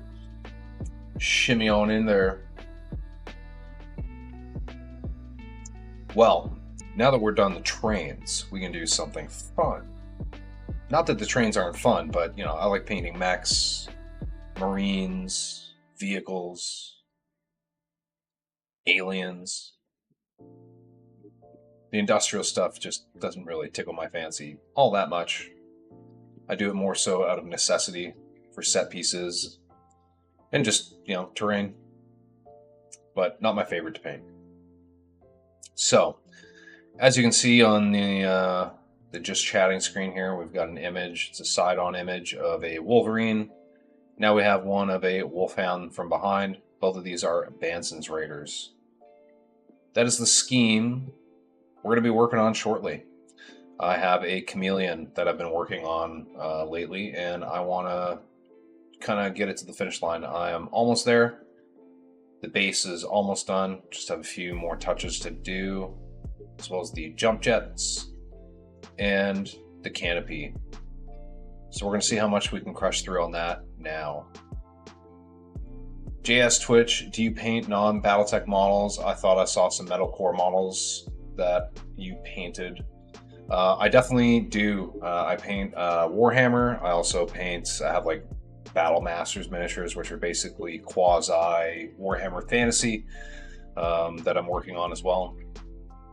I do have some heavy gear miniatures that I need to assemble because I would like to paint up like 4 Southern militia gears.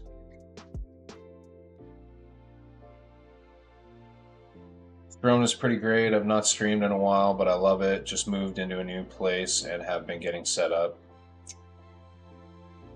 I feel that. Haven't moved in a while, but definitely feel that. Alrighty. We're going to hop over to the painting desk from my PC desk. I'm going to drop the audio out on this mic and we will hop over to the desktop.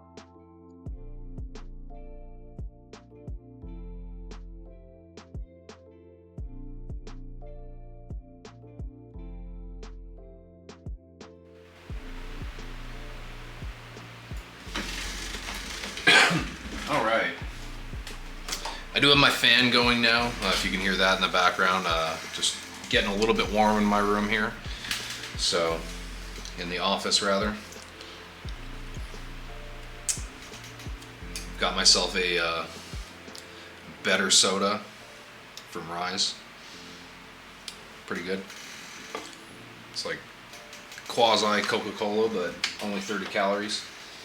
It's sweetened with dates or something like that. Apple juice concentrate, lemon juice, cinnamon extract. Yeah, crazy. Really good. Anyways, here it is, the chameleon. Go ahead and slap this on the... just going to adjust my lamp here, my task lamp.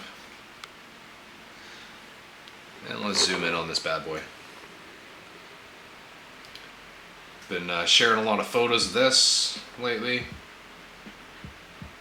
Got the little battle armor on the base. It's the Inner Sphere battle armor. Inner Sphere standard battle armor. I'm painting it up as the laser variant. Got the lasers painted up on the Chameleon as well. I've even got the large laser painted just because, even though it's pointed at the ground, I still jeweled it anyways. So what's left on this, you ask? I have to do some dry brushing on the soil of the base. Kind of got like this ruddy brown look to it. I want it to kind of have that Martian-esque look once it's all done. Not that this is meant to be on Mars, I just want that feel to it. But yeah, I also need to do the canopy, probably hit that, and then I also need to fill in the jump jets. I want to fill them in and make them look like they're glowing. I normally kind of cheat and will use an airbrush to finish it off, but I'm going to avoid doing that tonight and just show you folks how to do it raw with a sable brush. Really not that difficult. We'll kind of smash through it. All right. I think I'll quickly hit this. You know what? The dry brushing on the base can be done off camera if we don't get to it. That's pretty easy and simple for somebody to do. You know, slop it up with some small dry brush and hit everything until it's highlighted. I'm just going to add a bit of desert yellow and skeleton bone to highlight the soil. I'll do that later on. Let's do something interesting. Let's do the jump jets first. After we do the jump jets, it should take maybe a half hour-ish, I estimate. We'll see, it's 8:08 right now. We'll see if 8:40 comes around, if we're still working on these. Hopefully not. After that, we'll start on the canopy. We're going to be doing sky, earth, non-metallic metal on the canopy. Alrighty, I'm going to go ahead and pop the puck off the handle, just because the handle is heavy, and I'm a wimp, and I just prefer holding it like this. So I'm going to go ahead and zoom out briefly. Show you folks what I'm working with for paint. This is Sotek Green from Citadel. I just have it transferred from one of their pots into a dropper bottle. Got to relabel this every once in a while with permanent marker, but I'm not ever in a rush to scribble it back on because I just always remember what color it is. Because generally speaking, I just kind of stick to the same colors that I've been using for the past handful of years. Pardon me. This is Temple Guard Blue, also from Citadel.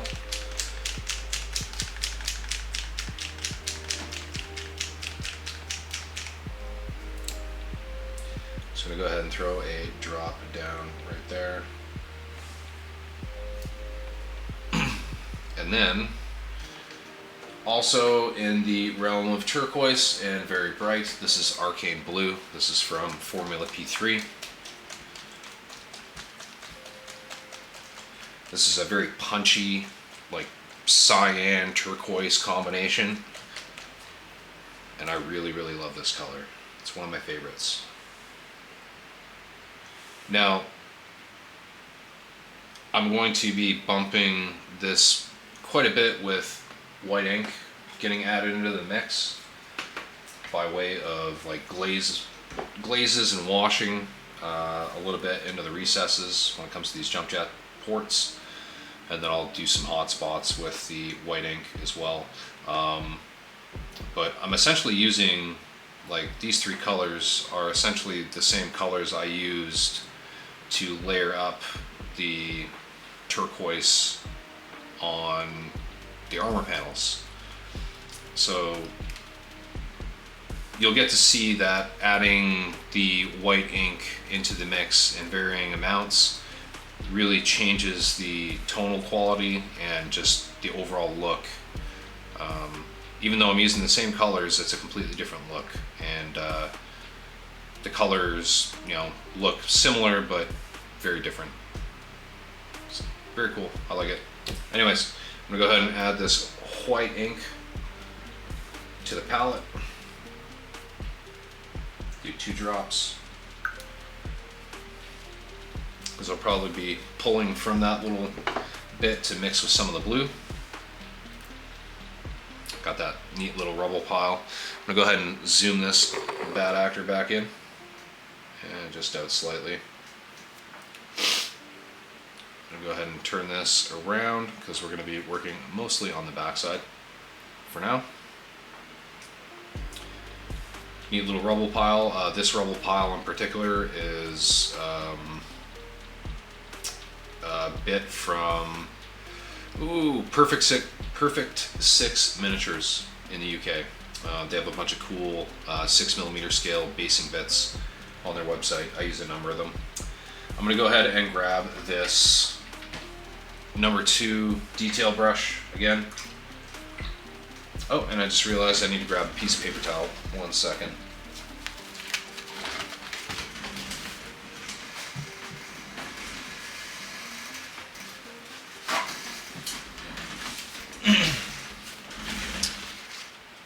Okay.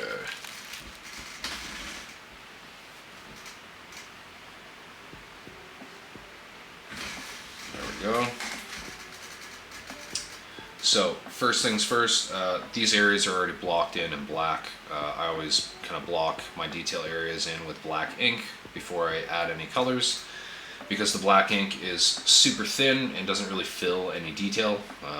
Doesn't really, like, it's a very thin, like physically it's a very thin layer of pigment, but it's very highly pigmented, so it'll turn things black immediately with very little actual layer being on there.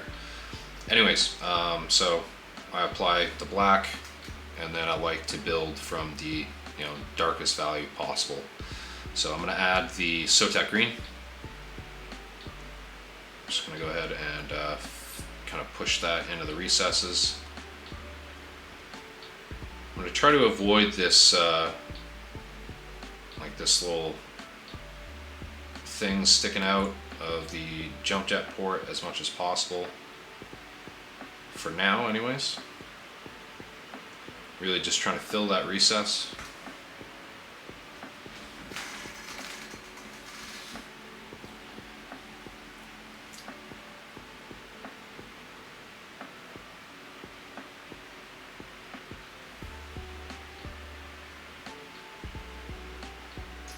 Go ahead and add a little bit more to my brush.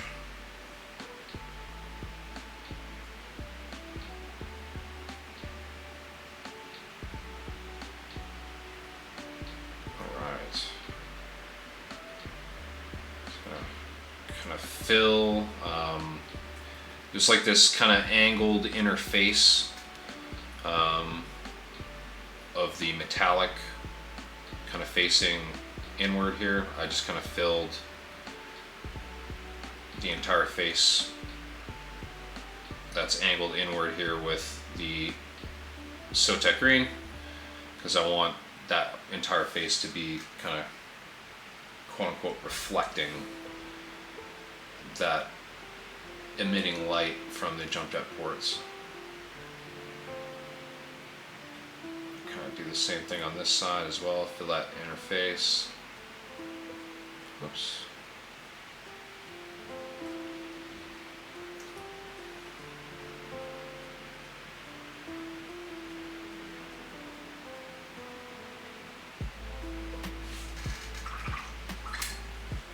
Alrighty. I'm going to go ahead and fill these other ones. This will be a little bit quicker. So I'm just filling the entire square rectangle of the port with the Sotek green. I'm not going to worry about the reflective light just yet, like the actual light spill, the object source lighting. I want to actually kind of fill in the base values within the ports first, and then I'm going to decide how intense I want the reflections and light spill and glow to be.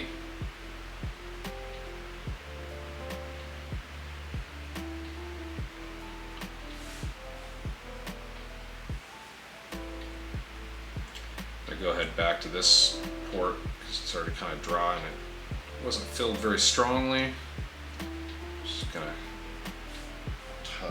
top that up with some paint. Do this one down here.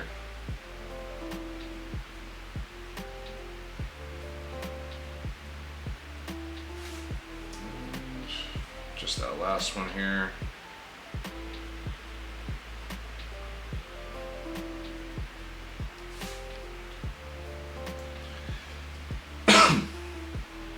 Pardon me.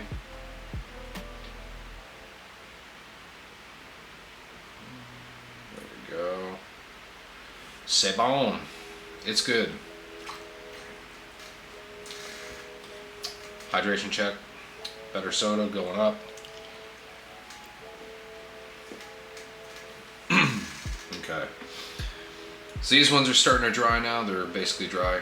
The two big jump jet ports up here. I'm looking at the top here. No, I'm not gonna bother adding light into these tiny ports. I'm just gonna treat that like an air intake, and I'm just gonna literally ignore them completely. I don't care.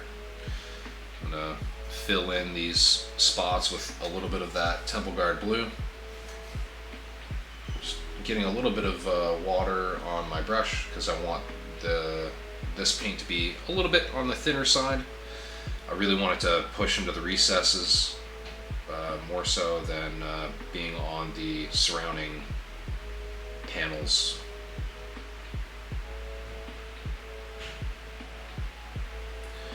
It's doing its job right there. That's good.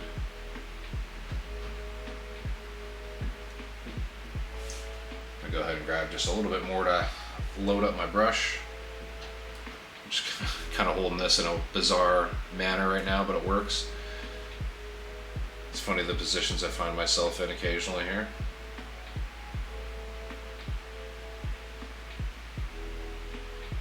That's honestly half the challenge when you're miniature painting, is just trying to find a comfortable angle to hold your miniature and get in to these just odd locations that people aren't really going to see that too much, but I don't know, for me, I think they just add a lot of character. This thing's already got a pretty good amount of character to it, but really enjoy this chameleon sculpt from Catalyst Game Labs. Huge fan. Yeah, let's just add it right in.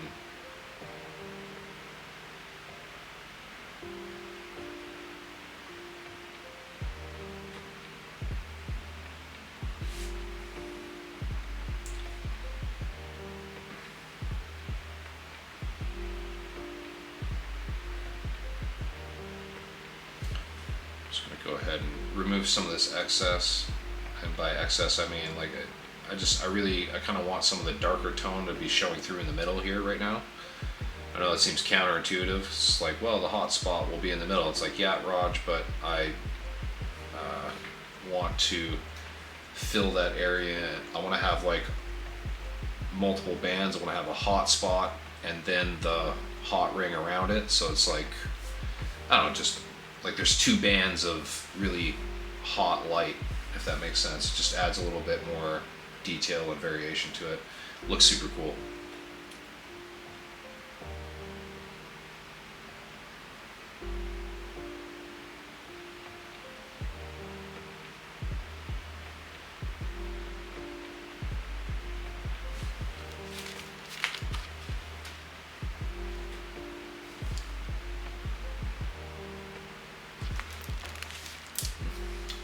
Just took my headphones off there for a second because I thought I could hear my daughter crying.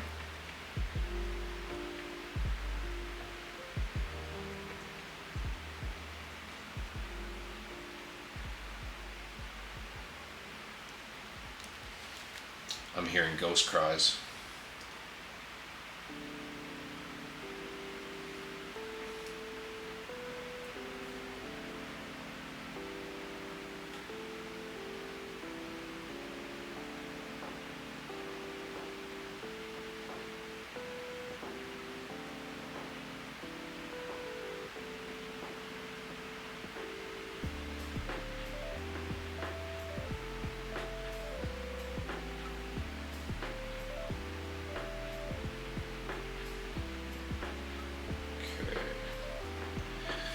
I'm gonna let this layer dry.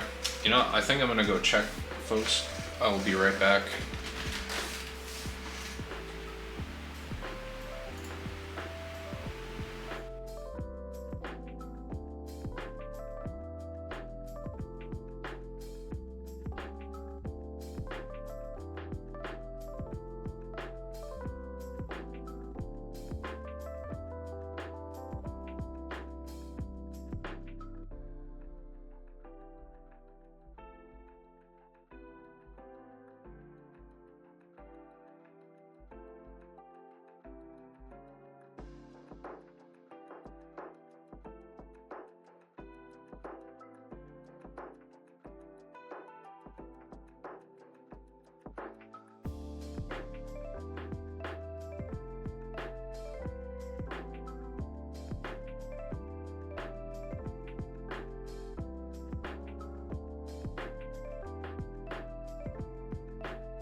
Alright, false alarm, folks. I was hearing things. My daughter is fast asleep. Always better just to check on this, be on the safe side, you know?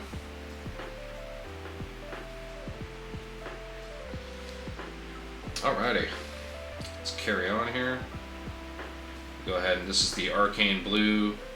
Adding this into, again, the recesses for the most part. I really love this color, super bright,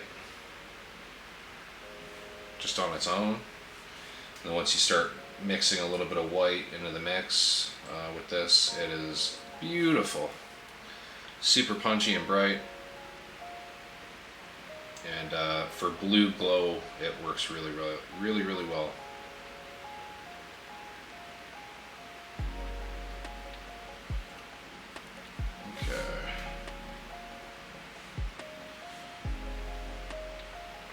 Take some of the excess off. I'm just going to fill this bad boy.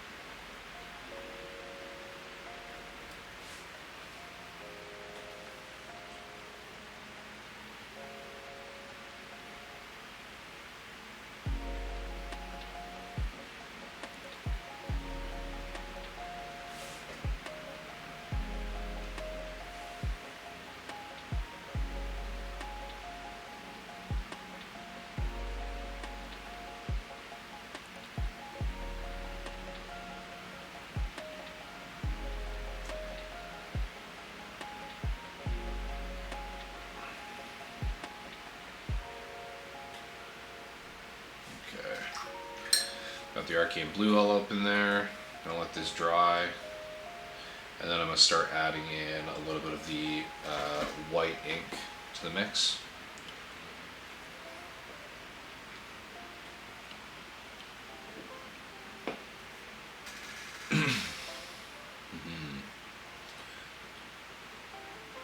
Once we add the white into these little recesses, they're really gonna pop. Same thing with these. I'm gonna go ahead and zoom out slightly just so you folks can see how exactly I'm thinning this. So I'm quite literally just gonna grab a bunch of white ink and pull it over to the side. I am then going to get some of my clean water. Oh, I've actually got a little drop there. Grab some of my clean water. I'm going to load my brush with a reasonable amount. Like it's kind of bulging there. Go ahead and add a good amount of water. I don't want a massive drop. I just want the brush loaded with a lot of water. And I'm going to add that in just to thin that out. And that's about good. So it's like 2 drops worth of water. Just very small. So it's like 1 part ink, 2 parts water, essentially. That's kind of the mix I'm going with. I'm gonna go ahead and, so what I did there is I had a little bit of a drop of water on my ferrule. I just whipped it off with my finger. That way I didn't have it falling down onto my brush tip and overflowing my brush belly with water. I'm gonna go ahead and zoom in.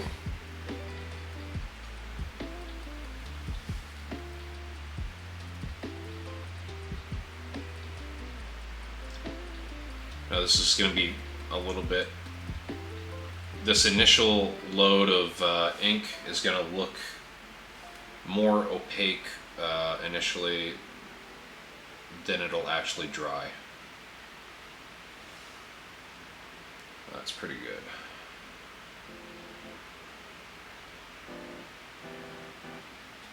Do that to the other side.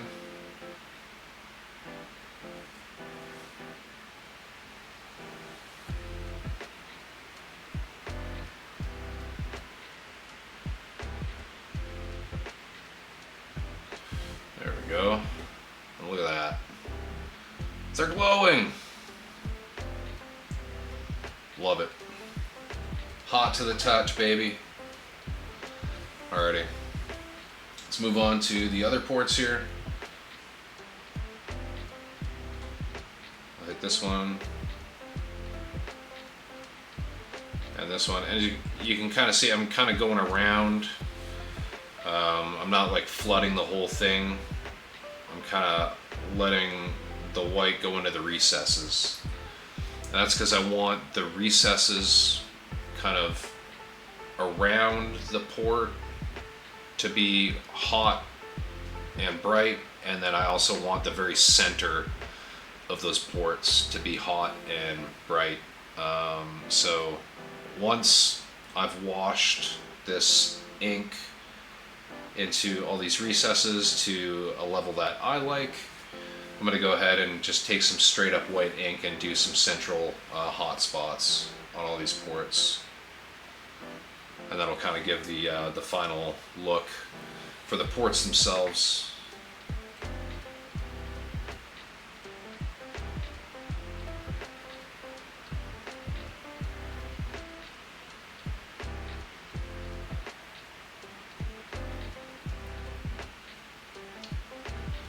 Like so.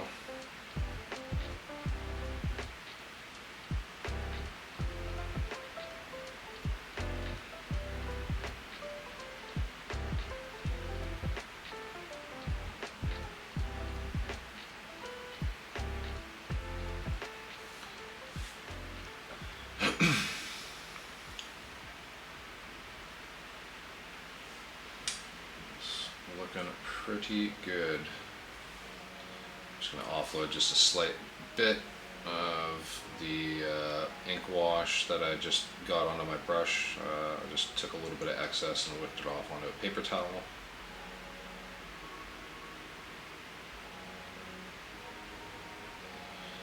That one's flooded just a little bit too much. I'm going to go ahead and whip that away. So the center pops again.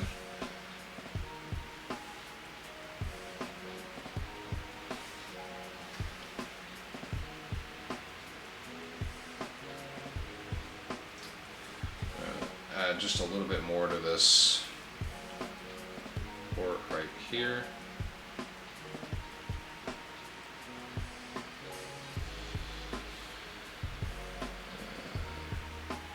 Take some of that excess out.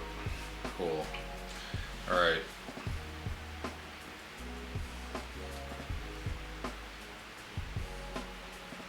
Those are pretty good, especially when the light's hitting it.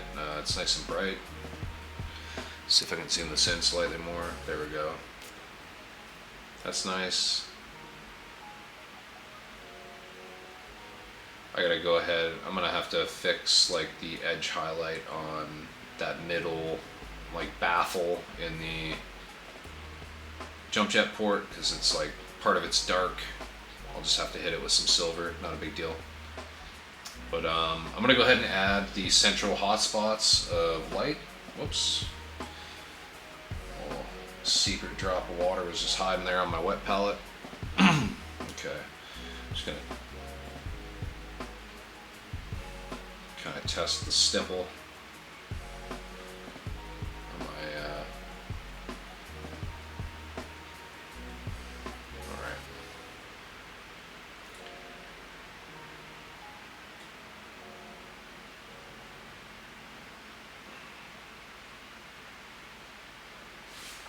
It's drying out a little bit. I'm going to add just a little bit of water to my brush.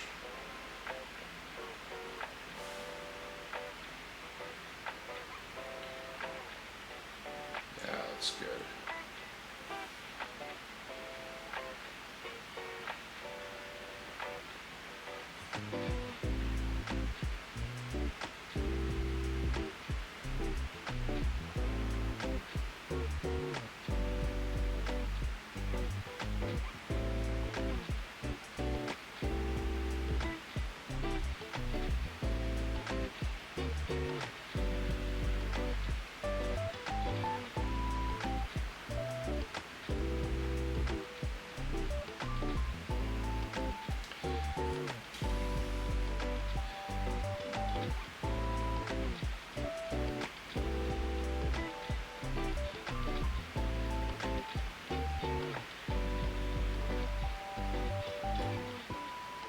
I'm just concentrating super hard here, trying not to make any mistakes, although I am kind of making some small ones. Easily fixable ones though. Ones that you folks might not even really notice, but I notice them.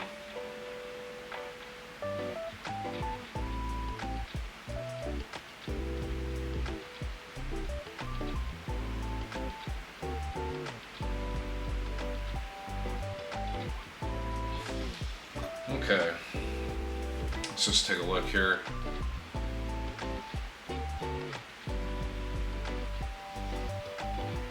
I guess those look alright. They don't look bad. They don't look terrible. They could look worse. I'm going to go ahead and add just a little bit of that ink wash. I'm going to add a little bit more into the recesses on, oops, on this guy. On these guys here. These jump jet ports. Just a little bit more. And as I say, just a little bit more. I flood it, but that's okay. I'm going to go ahead and flood this other one. Wipe that off on a paper towel, and then I'll just wick some of this away. Like so. And that is even brighter. I love it. Do the same thing, just wick a little bit of the excess away on the other side. Pretty good to go. Honestly, I'm not going to really bother with any light spill, I don't think. No need to. These get the point across. I'm going to go ahead and grab a little bit of the silver, shining silver, just because it's right there. Oops.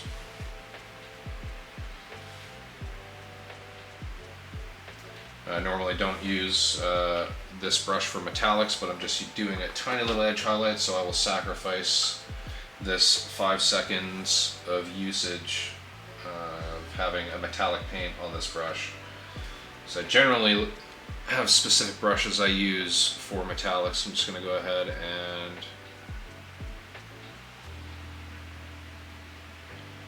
kind of hit the whole thing there. It's a bit better. Not perfect, but just trying to hit the side edge there as well, because it was a little bit dark. I think that's a little bit better. I don't really think I gotta fuss with this too much. I'm not gonna mess around with that too much. Just like so. Boom. Nice and bright. And I think those are good enough. I don't think we gotta mess with that too much more. Alrighty. Let's go back to the front side here.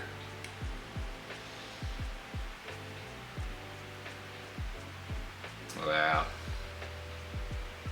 We'll get that canopy. And look at that, 8:36. We did that in about 26 minutes-ish. Something like that. So my estimate of 30 minutes was pretty much bang on. not too shabby. I'm just gonna go ahead and take a little bit of brush soap to this brush, just because it's been a little bit. We've used this brush for some details throughout the last half of the painting session, as well as this half.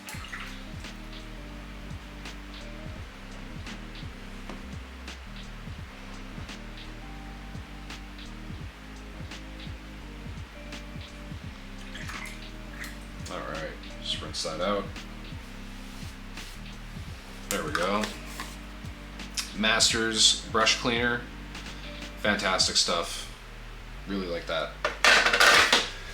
Hydration check.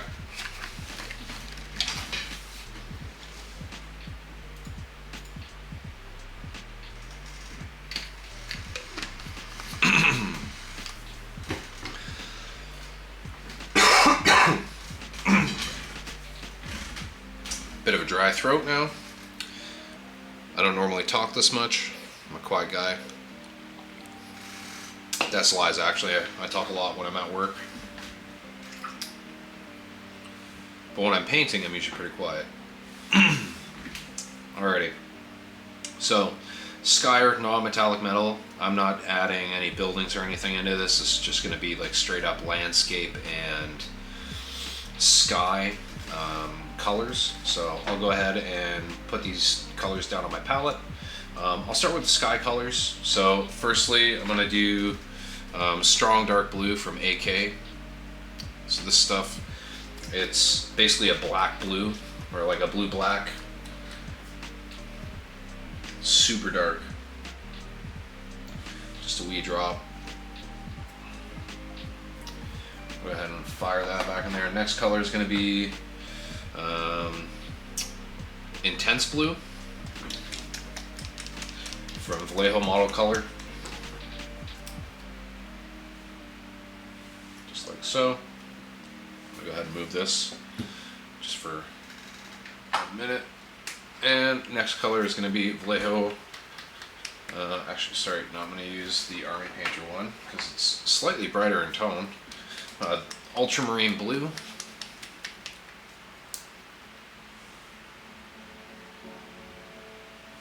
It's kind of purpley.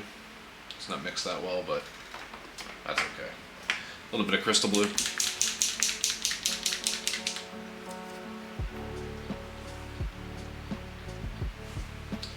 And then the next color after the crystal blue is going to be that Temple Guard blue, and then the Arcane blue, and then white is going to start getting added into the mix.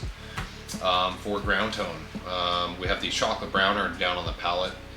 We also already have the Bloodstone from Formula P3. I'm going to go ahead and grab Monster Brown from the Army Painter.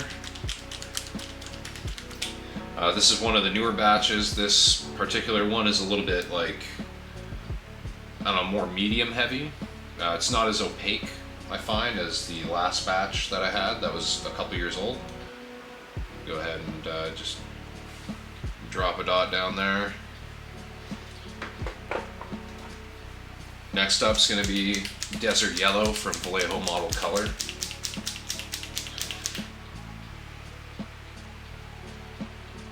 Boom.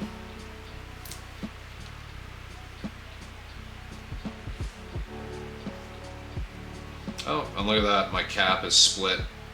I'll have to, I have some extra 17 mil dropper bottles. I'll have to cannibalize one of them for a lid. Oh well, I'll set that just off to the side for now. Next one's going to be Hammerfall Khaki. This is from Formula P3. This is like a very gray khaki. Mantarda, what material do you use for the membrane on your wet palette? I use Paper Chef parchment paper. It's like non-waxed parchment paper, and I really enjoy it.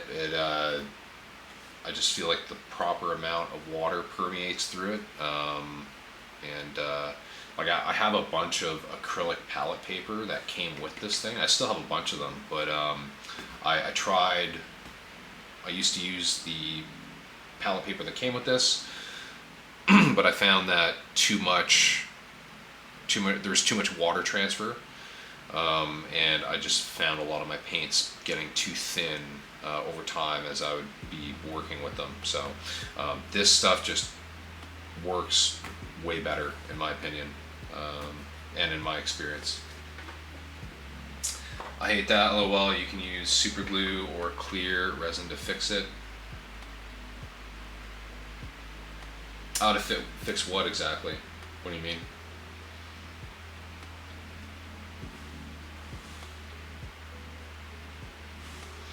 Oh, and then the final color here is Skeleton Bone from the Army Painter. It's like a very bright khaki tone. I've been using the Masterson paper. It is thicker and it works even with metallics. The broken lid.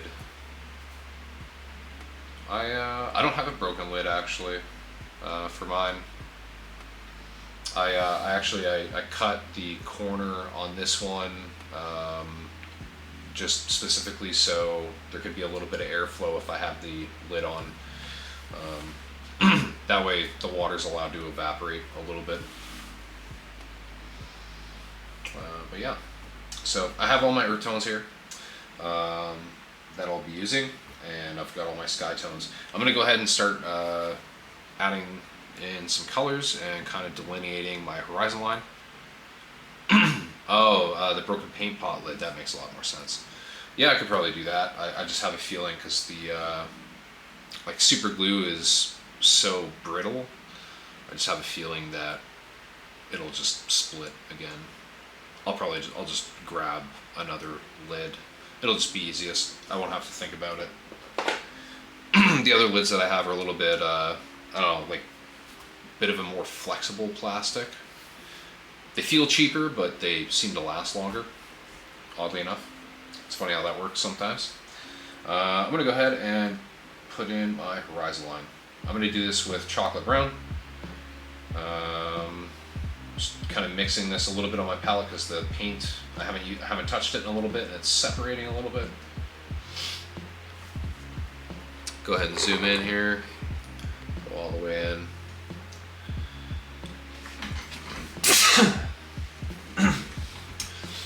God bless me. Alrighty, so I'm gonna pick my horizon line, kind of just like dead on, basically.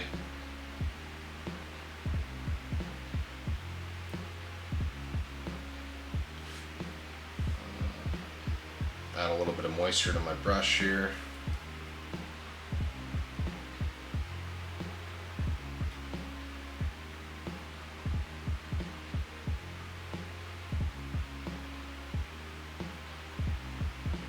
Now the beauty with this is you don't need this to be like a perfectly even coat in terms of coverage. You just need it to be mostly chocolate brown. If you have like, you know, dark areas and bright areas, it's actually going to help you as you move through this portion.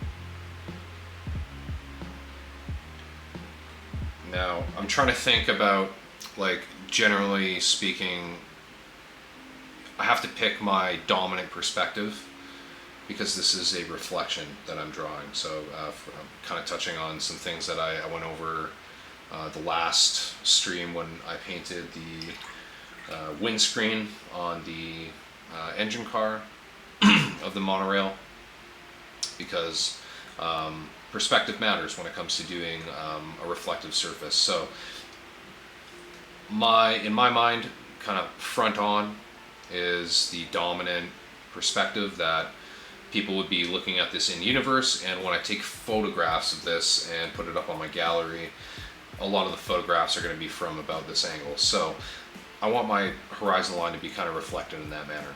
So, you know, the front one, it's pretty much just going to be kind of at that midpoint. It's a slightly curved surface, so I'm gonna kind of make it a little bit oblong. I'm gonna edit the horizon line slightly and add a little bit of like texture to it. Not physical texture, but just, you know, like show that there's, you know, undulating terrain in the landscape. But anyways, let's crack on with this. So a lot of this is going to be dominated by sky color. I mean, I might, yeah, honestly, like a lot of this is just going to be dominated by sky color.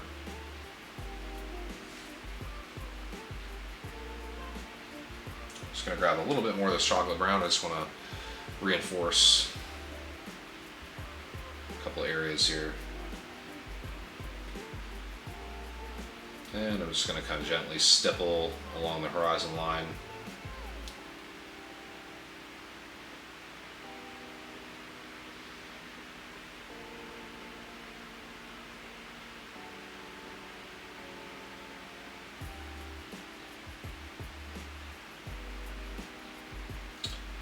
And because landscapes aren't perfectly even, your reflection doesn't need to be perfectly even. However, because this is a reflective curved surface, there is going to be a general curvature kind of in continuity for the horizon. I'm going to go ahead and just kind of smooth out that edge a little bit.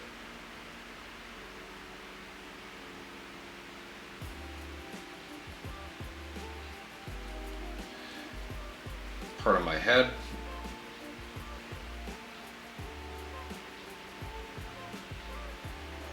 Just like that.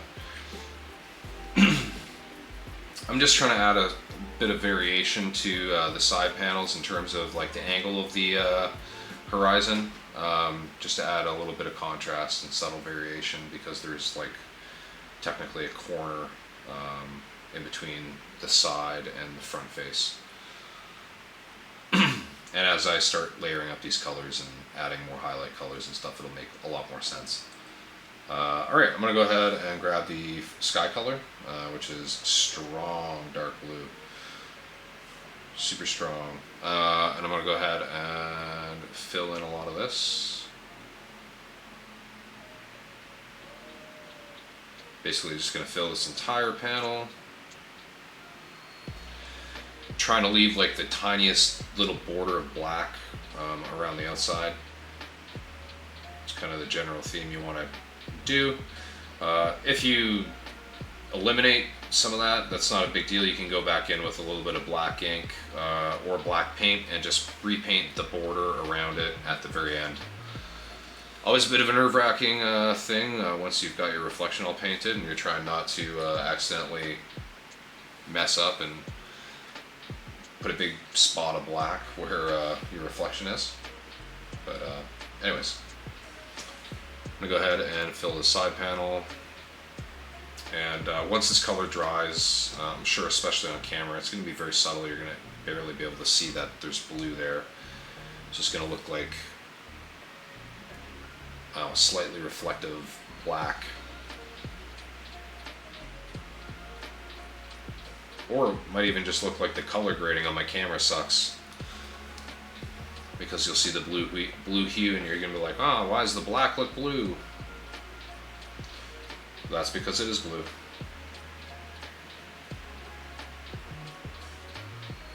Okay.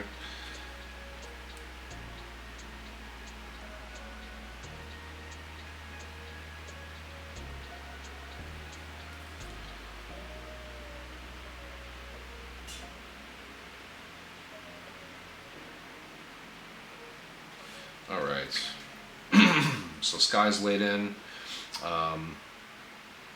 This next color will really start to kind of show the sky, the intense blue.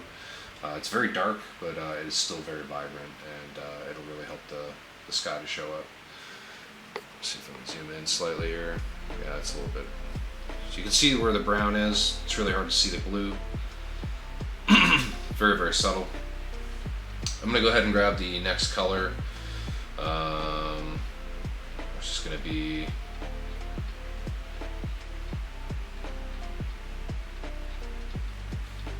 Brain Fart Bloodstone from Formula P3. That's going to be the ground color.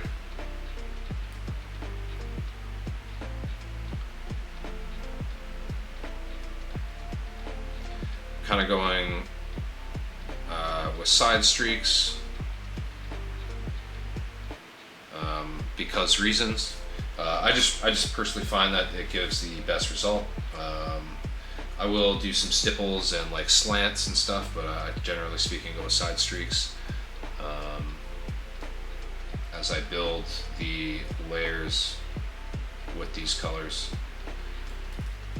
So I'm leaving just a little bit of the really dark chocolate brown kind of at the horizon line and filling in a little bit with the brighter tone below that. And then towards the bottom, I'm really going to fill it in completely, so it's completely filled in with the bloodstone. And I'm doing that because as a review, with Sky Earth non-metallic metal, the horizon line for the earth tones is going to be the darkest.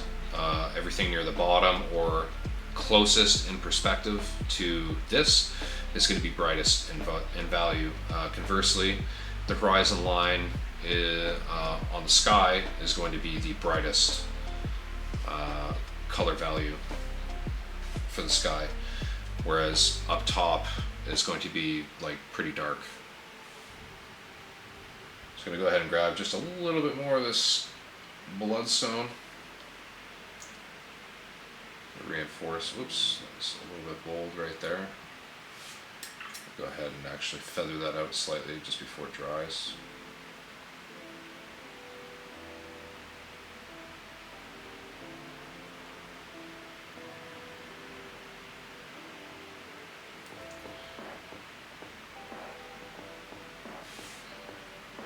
Try and get that more in frame. Okay. Good enough for now. We're just sketching in at the moment, and we'll kind of go back and refine as we need to. I'm going to go ahead and add a little bit of water to my brush. I'm going to zoom out briefly. So for those who haven't seen before, I generally like to just kind of touch my brush to my sponge on my wet palette just to load some moisture, and then I'll go to my color and just kind of pull away like so. If you can see, just in the extreme left hand frame, I've gone into the intense blue, and then I'll offload just a little bit if I need to. Okay, I'll go ahead and fill in a little bit of this. I'm going to try to leave the top right corner of this panel relatively dark. I just think it'll look really cool, the high contrast, because this bottom area is going to end up with a pretty good highlight, whereas the top is going to stay fairly dark, and I'm going to add like a bit of a white glare in the corner, so it'll help with that high contrast look, as I've said for the third time now. I'll have to tidy that little edge up with some black, but that's not a big deal. And you can really see that this blue is a lot more intense, hence the name Intense Blue. You can see it a lot better. I'm going to go ahead and fill this in more towards the bottom again. Oops.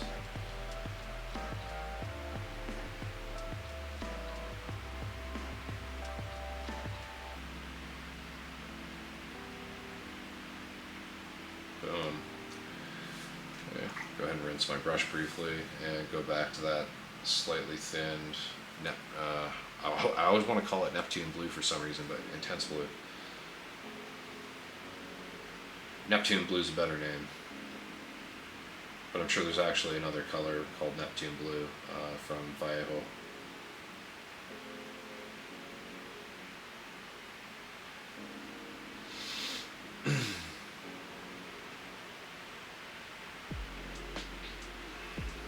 Okay. It's still kind of bright right now because it's wet and drying. I'm going to go ahead and fill in near the horizon now.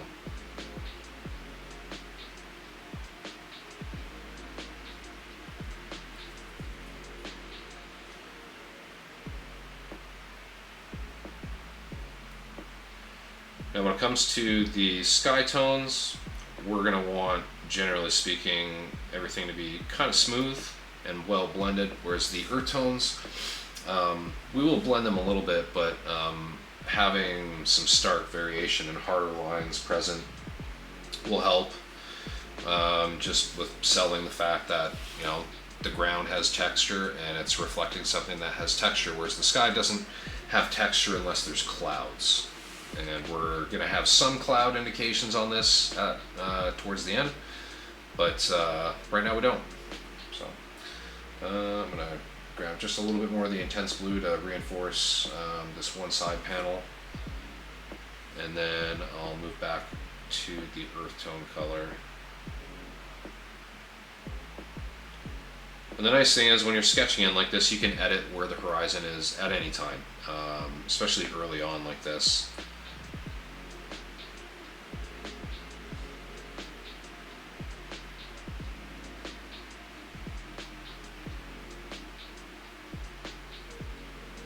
I'm actually going to do that right now. I'm going to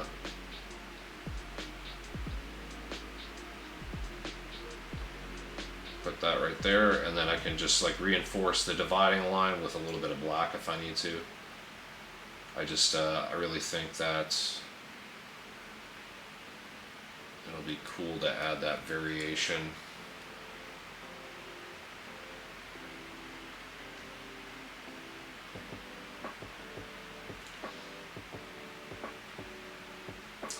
So if you can see, there's this hard edge here, and as I progress, I'm going to kind of do a hard edge highlight on that with like a bright reflective line. But this side panel, the horizon line comes up a little higher, and that's just because the side panel is a little less curved than this front one. And this front one, I want the ground to be a little bit lower because the lower half is actually going to be angled towards the ground. Whereas the front, you know, I'm going to have little indication of the horizon, but yeah, you'll see as this progresses how it starts to shape up. Hydration check.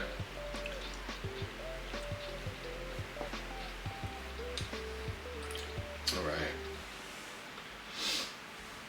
I'm going to go to Monster Brown now from the Army Painter. I'm going to thin this slightly. So it's like a bit of a very medium heavy paint, and it's kind of thick out of the bottle, at least this batch is that I have.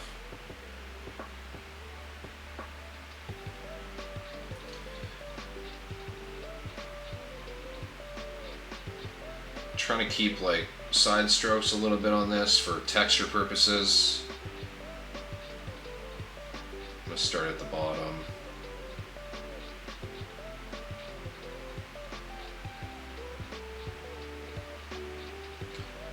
I'm not going to fill all the way up because I want there to be some contrast.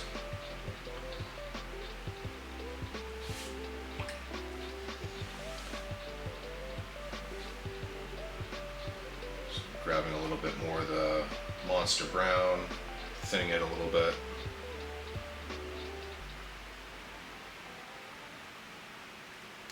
Alright, I'm going to do this side panel. Pull my head back out of the way here.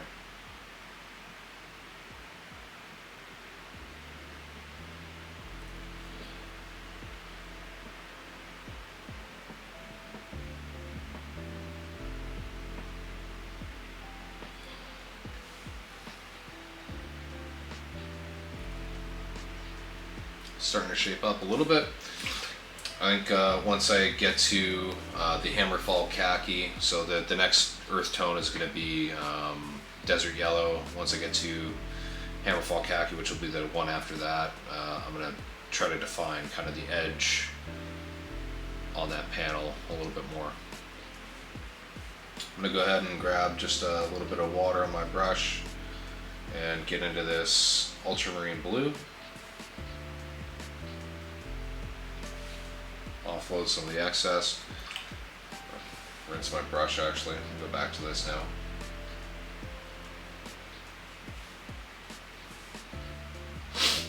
Okay. Definitely, wow, way too much moisture.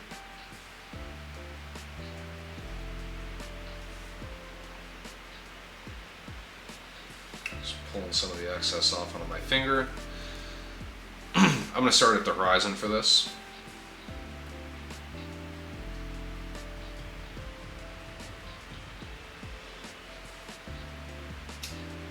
Sporksan, thanks for the follow.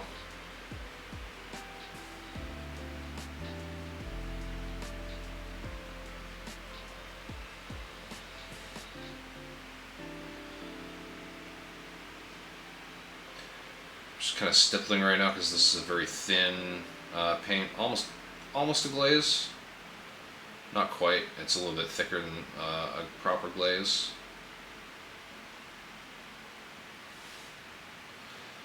I'm just trying to apply this in thin layers because I don't want to step on the shading too much on this.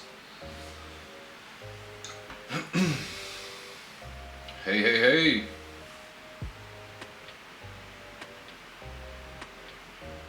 Thanks for hanging out in the chat there, Sporksan.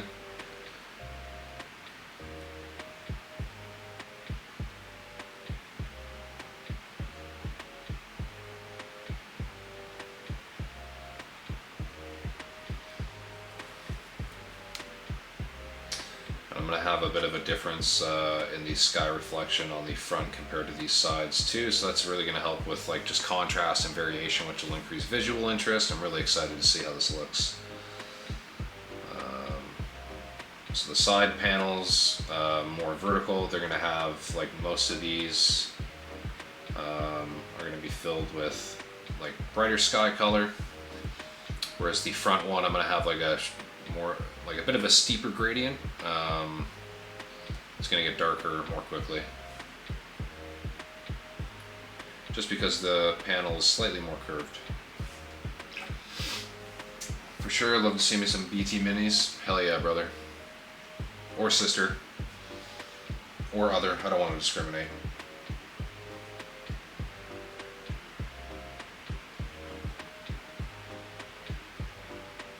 Alright. I'm going to go to this side panel and I'm going to kind of stipple this on for now. I can always come back and refine this and make it less rough, a little bit smoother. Oops.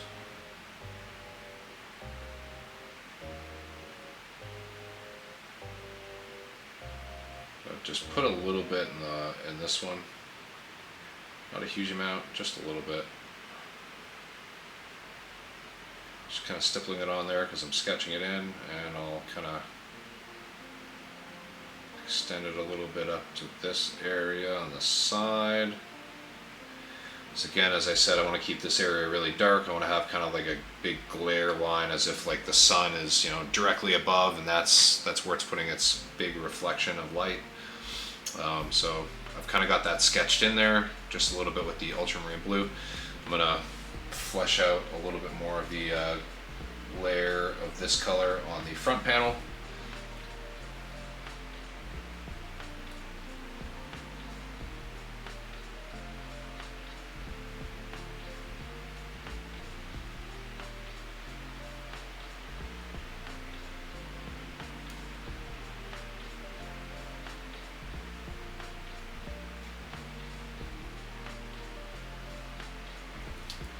Making sure that kind of all the way up to the hard edge on this panel gets covered with paint.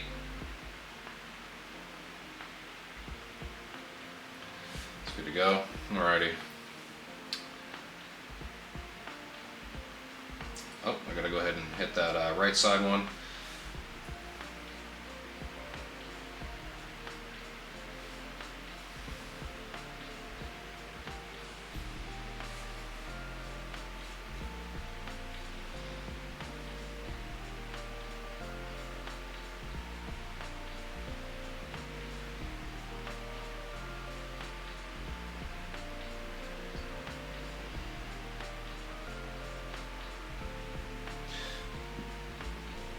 I'm just kind of pulling down towards this panel edge because that's where I want the highest concentration of pigment. I'm going to go ahead and just reinforce this side a little bit. And And I'm going to go ahead and blend this after, so I'm not too worried about this being a little bit rough in terms of the transition area between the two colors. Whoops, let's get that center. As you can see, it's like a bit of a sharp drop off. It's kind of that hard line between the two colors. That's totally fine. I'm going to ease that out for sure. I'm going to go ahead and just kind of reinforce the highlight area down here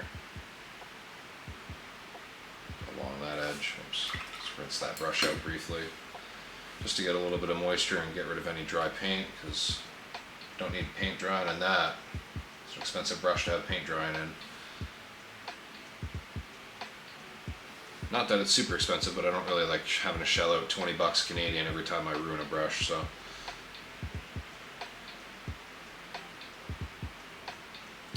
So that is how much these ones cost me. It's like $22.95 or something like that.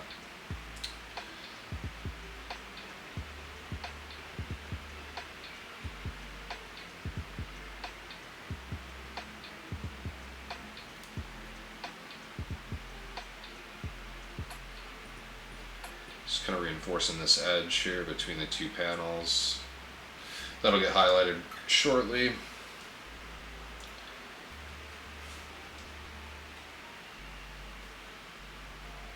Just a little bit more on this side.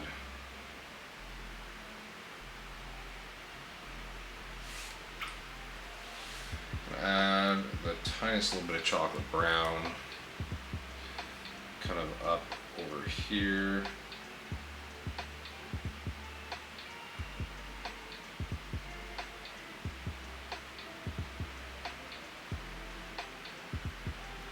Just because I want that landscape horizon to go up a little bit higher on the side there, just like it does on this side.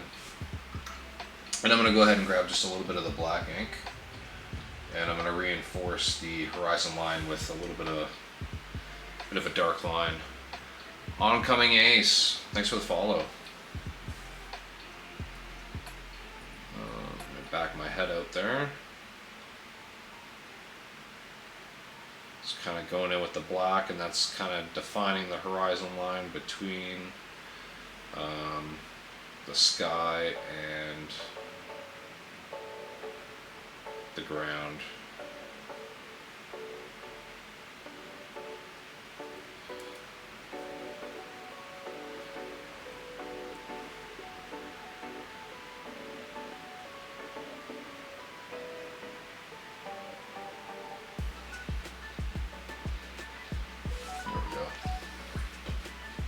Get this kind of stable so you folks can see.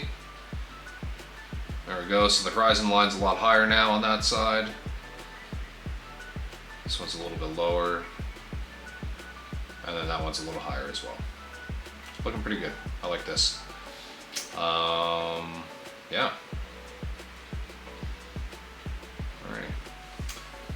Sable hair is not cheap. I just spent too much replacing my ultra fine brush. Nice. Yeah. Feels bad, man. I hate that feeling too. Usually once a year or so I end up having to buy another detail brush. So it's not terrible. I'm pretty good at taking care of them, but usually once it just doesn't quite hold the super sharp point anymore. It still holds a sharp one, but not a super sharp one. I'll relegate it to like metallics or something like that. And then my metallic brush usually gets relegated to oils or enamels. Alrighty, I'm going to go ahead and add in the next terrain color, which is Desert Yellow. Thinning this a little bit. This is from Vallejo Model Color. I'm really going to focus towards the bottom areas.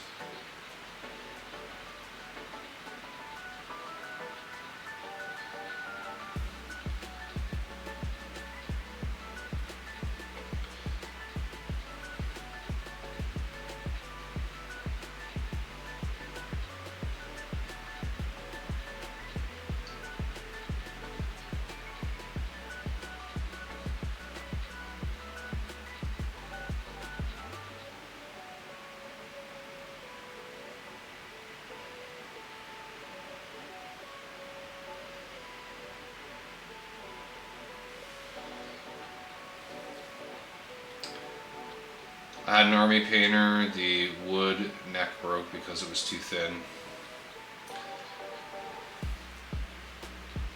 That sucks. Haven't used Army Painter brushes in a little while. I used to use their, actually I enjoy their Regiment brush.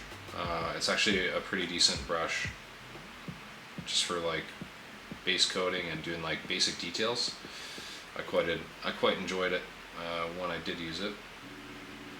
Haven't used it in quite some time though.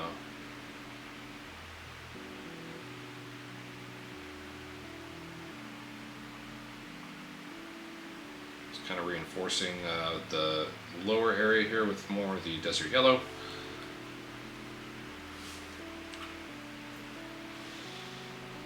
It's a little bit rough right now, but that's totally fine.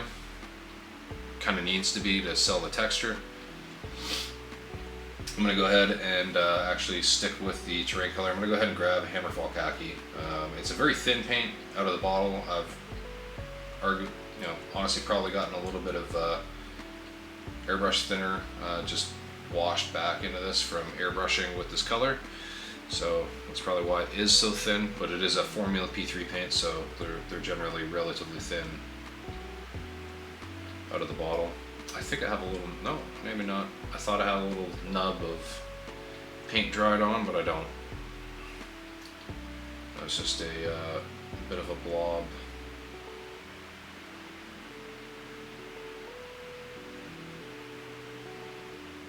So I'm really trying to keep this around the edge.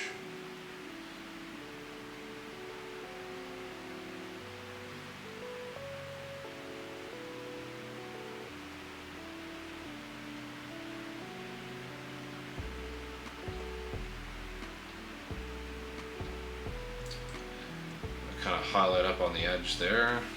Do it the same on the other side here.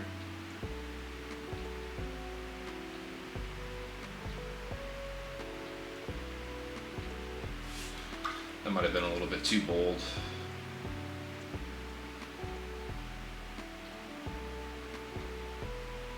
Perhaps. Let's see if we can feather that out a little bit. So it is a bit thin. I'm just feathering this with water, seeing if I can rub some of the paint off. I can't, that's okay. I'm going to go ahead and just grab a little bit of this chocolate brown and I'll touch up near the top.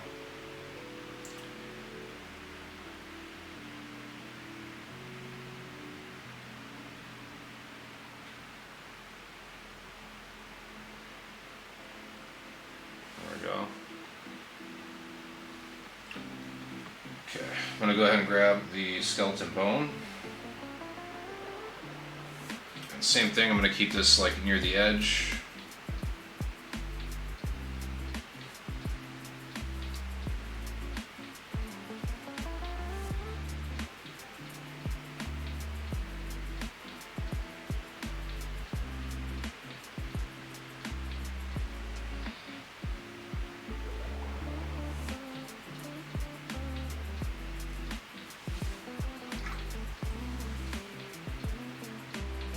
This skeleton bone is pretty dry,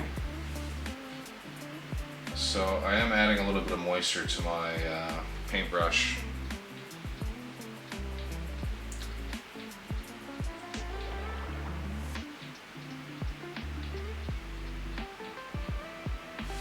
I think I'm going to go ahead and touch up this little shitty edge that I did up here. I'm going to go ahead and add just a little bit of the Monster Brown.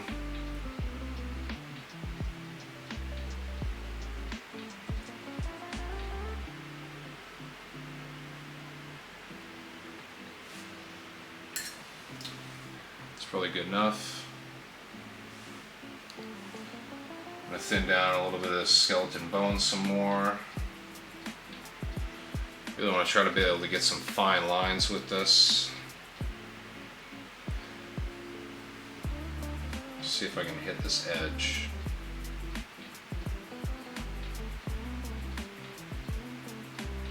Oh, it's drying already. It's a very dry paint.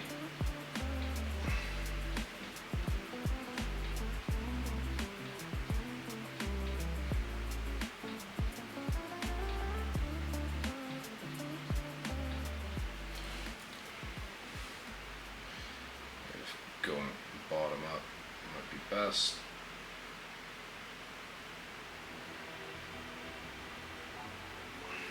perhaps.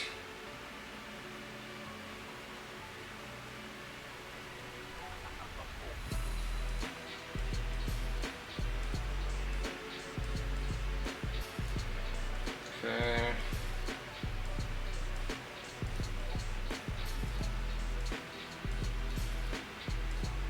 There we go. Okay. Now that I can unblur this. Correct. Psycho Killer Mike, Banson's Raiders. Okay, so I'm starting to delineate the side panels there. I'm going to go ahead and touch up these little side bits.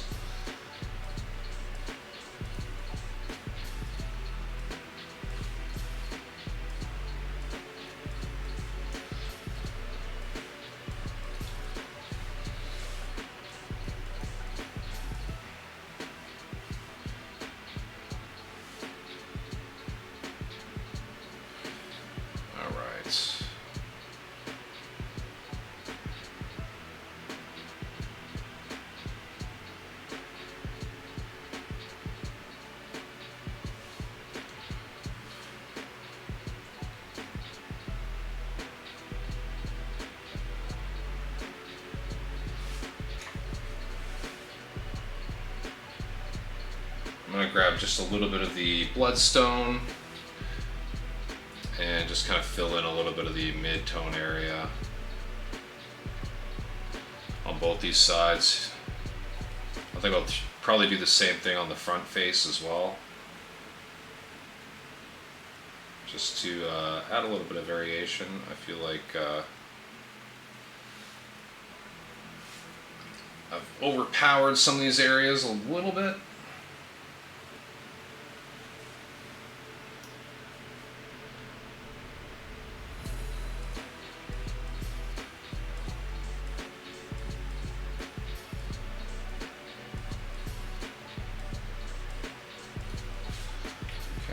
And I'm going to go back to the chocolate brown, just kind of fill in this top area.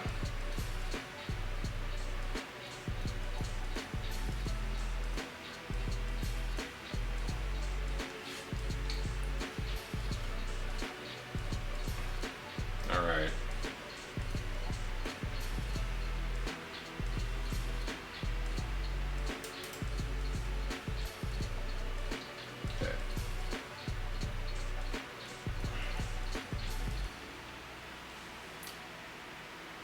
Touch up the little edge right up here.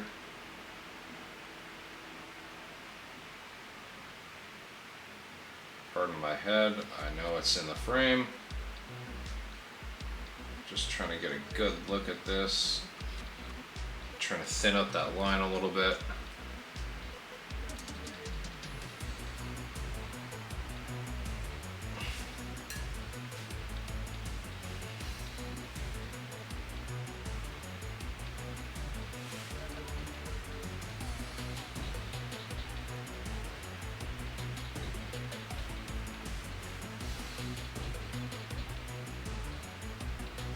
Just kind of going back through the earth tones and trying to tidy this up and blend it out a little bit on the side panel.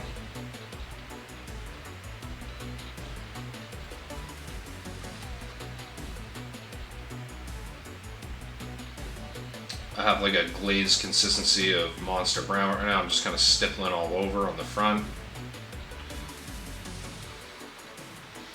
Now that those lines on the side are a little bit more defined, this is looking better. I'm gonna hit those with basically an off-white eventually, over top where the khaki is, and it'll kind of define this even more. So I'm gonna continue on with the sky colors. We're gonna move to, let me pronounce that, enunciate that correctly. We are gonna move to crystal blue. There's a lot of ooh sounds in that statement. Let's take a look at chat quickly here. I've really been enjoying painting the new Catalyst minis more than any of the old Iron Wind or Raul Partha ones. As a result, I'm impatiently waiting for that QML email from the Kickstarter since I've run out of mechs to paint. Yeah, I don't have that problem, thankfully, but because I already got my Kickstarter, but I definitely feel you, man. On the Clan Invasion one, I had to wait quite a while for mine, so I was actually one of the first people to receive the Kickstarter for this one around. And I will tell you right now, it was not due to Catalyst Game Labs favoritism, because a lot of my Camo Specs buddies like either just received them or have not received them yet. So sorry, I'm fussing around with this and like moving it like crazy. I'm gonna go back. I gotta grab this crystal blue. I just had to fix something.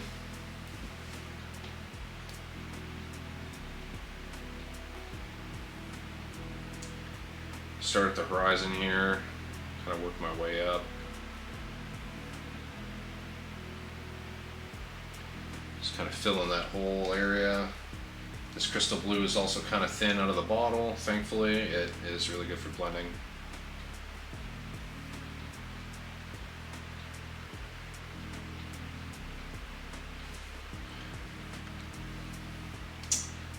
Working on a Stone's Lament Ares, deadly, dude. Like the Wolfhound you did. Just noticed that other one there, Cyclic Killer Mike. Yeah, thanks a lot, man.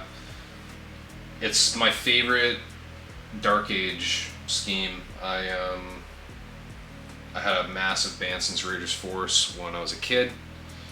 Like the Clicks game was my entry into tabletop, basically. Like I'd played a game or two of Warhammer with my dad as a kid, but at like the age of 10, I had a local gaming store within walking distance of my house that had tournaments every Sunday for MechWarrior Dark Age. So every week I'd use my allowance, which was like $20, to go buy like a $14 booster pack and just add to my collection. Sick memories. It's just a little fat kid trying to make friends.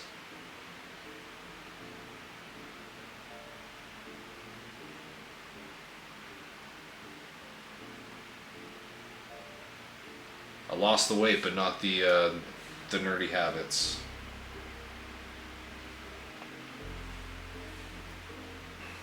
Evidently.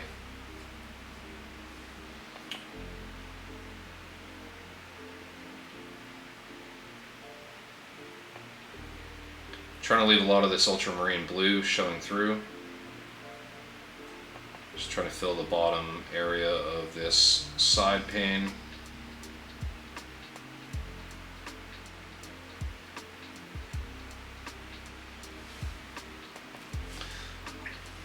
I'll have to do a little bit of glazing to ease a lot of the transitions on these, but that's totally fine. And it's planned.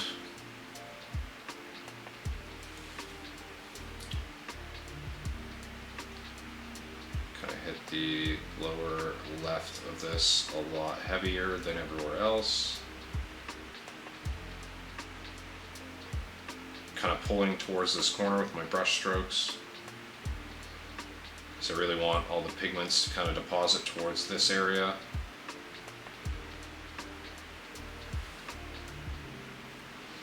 I'll have to do, again, a bit of glazing, but that's totally fine.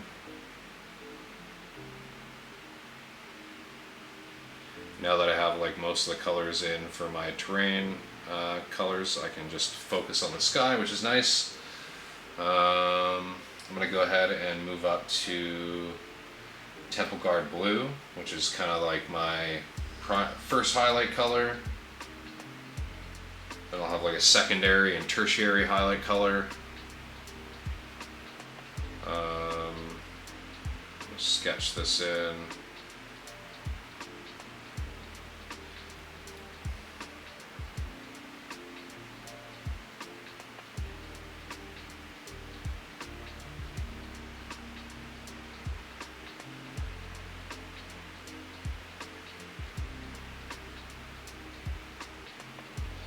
I'm going to leave just a slight amount of crystal blue showing through at the top here, and that's because I want the gradient to be a little bit steeper on this one than the side panels, because this top area is angled up more slightly than the side panels are. So it will be showing darker sky in that top area of that panel. Psycho, the blue-gray looks rad. This is actually blue and khaki, my dude. Although it is a very desaturated khaki, and that's because of the Hammerfall khaki that's mixed in.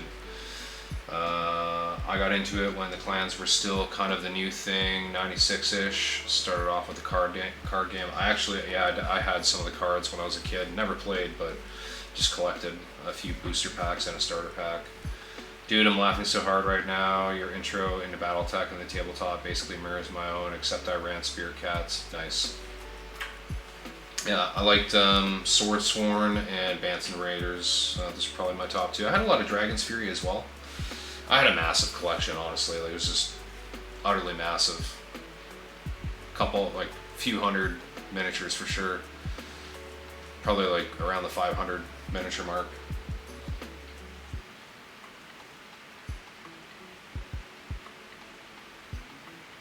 And I mean, that's not including infantry. So with infantry it would be closer to like 700-800. Just in terms of vehicles and mechs. I had an ass load.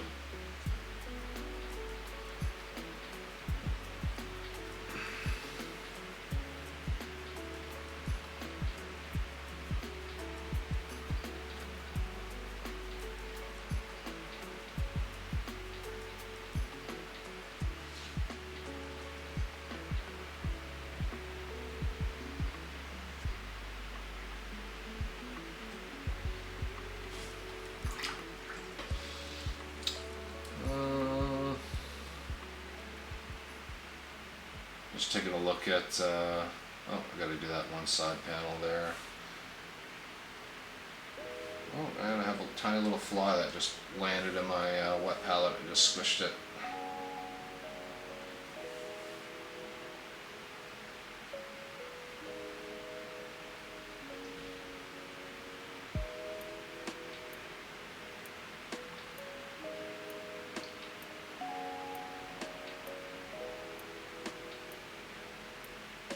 I'm just kind of stippling here because I'm going to blend this a little bit out afterwards. And stippling is always, I really like stippling as a means of like starting the blend process, so to speak.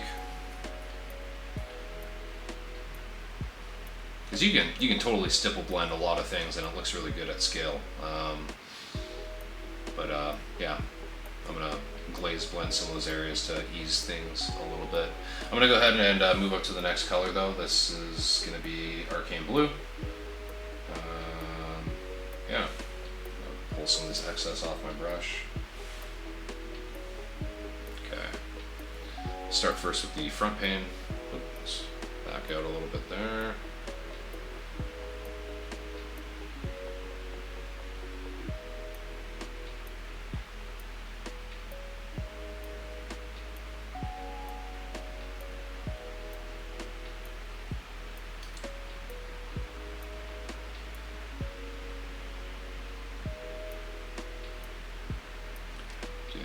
Side ones with a relatively bright hue.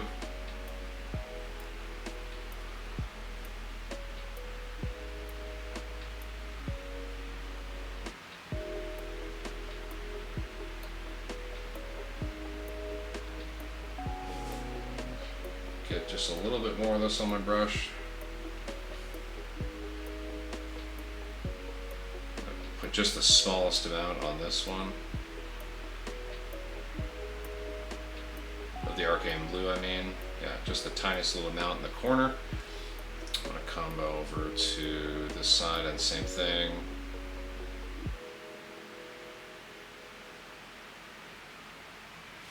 Just a little bit. I'm actually going to go back to the top panel here with the Temple Guard Blue because I realized I forgot to do the corner and the bottom edge.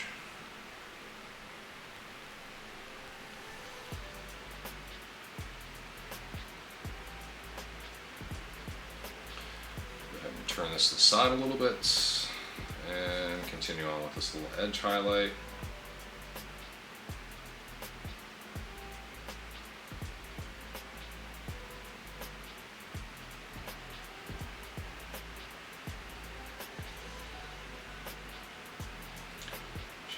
so. Boom. That looks pretty slick. I'm gonna go ahead and rinse and grab just a little bit of the Arcane Blue. And I'm gonna go ahead and add just a little bit to the most extreme area in the corner. Oops. That's okay. I'm gonna see if I can tidy that up just a wee bit. And I do. That's totally fine. I'm gonna go back in and reinforce that with a little bit of black in the corner.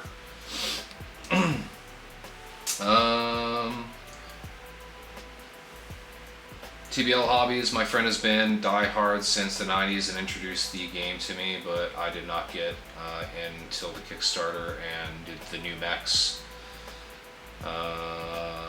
Mantardis, yeah, I've kept the infantry for tabletop use, just put them on hex base and repaint. I've done that quite a bit. I have a lot of reclaimed Mech Warrior Dark Age battle armor, and even just infantry that I add on as like base greebles for mechs. What's everybody's favorite sculpt from the Kickstarter? The Black Python, I'm really digging. Same here, that's definitely one of my favorites. Oh, and back to TBL Hobbies, friend's been diehard since the 90s, introduced to the game, but you didn't get into the Kickstarter. Yeah, I played a lot of the Clicks game, but I didn't play actual BattleTech up until a few years ago. I dabbled with painting for years and years, on and off, but never really moved beyond like a base coat and a wash, and maybe a bit of a dry brush. But in 2020, I just decided, I was like, you know, I want to have like a display ready army. So I took like 6 months to learn how to paint. And yeah, once I had a small force, I started playing Alpha Strike. That was my kind of foray back into tabletop. Psycho Killer might kind of want to do a few Amaterasu from that era. Not a lot of reference material though, especially since Fighting Piranha Graphics has decals for them now. Mantardis, the Hatamoto Chi and Mauler are real nice. I'm waiting till it all rolls in and we do an unboxing to really say, sound like you are a Somerset Strikers fan. How could you not be? You gotta love some Lyran propaganda. I'm gonna go ahead and grab a little bit of white and I'm gonna mix it in with some of the Arcane Blue.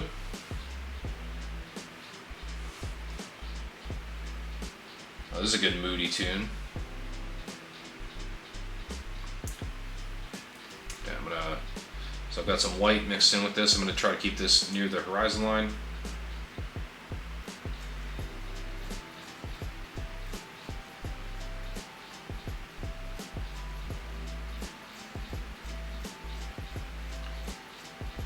And I'm gonna kind of fill a good amount of this area here, but not the whole thing.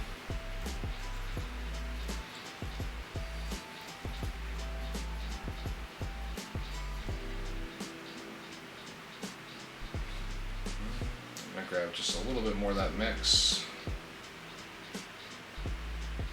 offload some of that excess. Alright, I'm going to do some kind of tight edge highlighting on this panel, just hitting in that corner.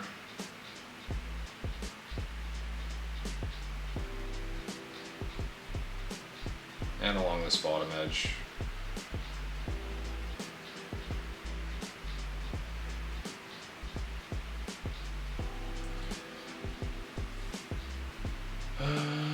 And then I'll kind of get in the very bottom corner of this side panel.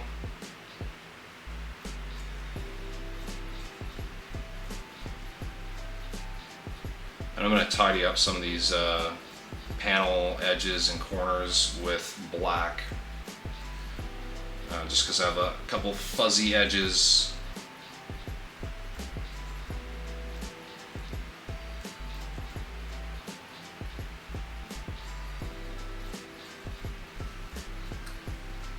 Okay, and then I'll do just kind of the top in the corner. Again, this is the same mix of Arcane Blue and a bit of white ink. Way too much moisture on my brush.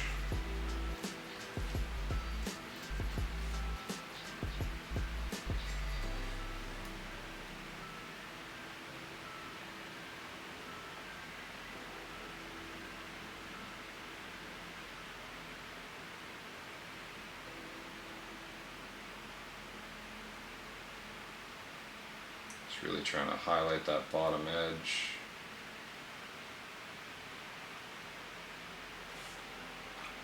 Okay. Sky's looking pretty decent.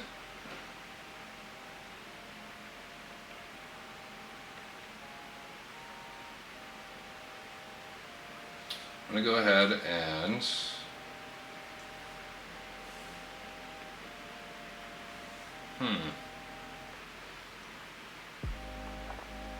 I almost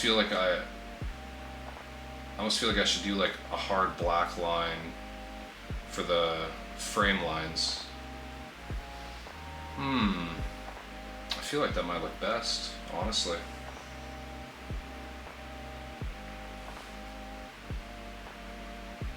I do gotta clean up a few things here, so I'm just gonna go ahead and get a little bit of black on my brush. Just gonna come in and this bottom edge here.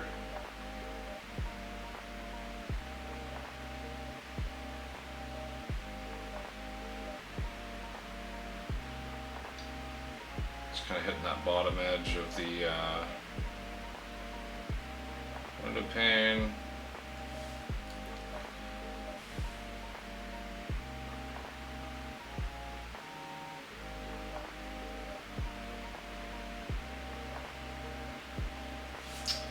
Feel like I'm like that black is drawing a little bit on my brush. Get all that excess off. There we go, some nice fine lines.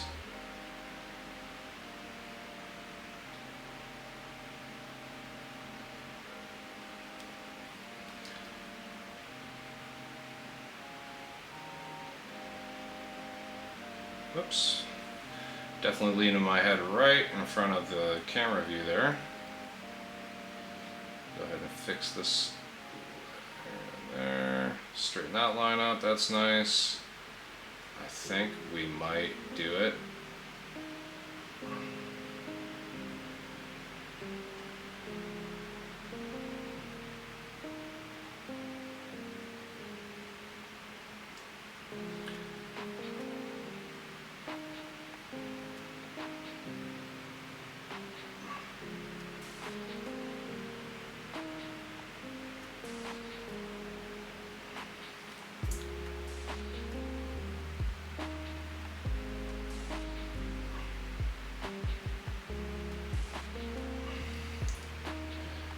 Whew. Trying to do this line as straight as possible.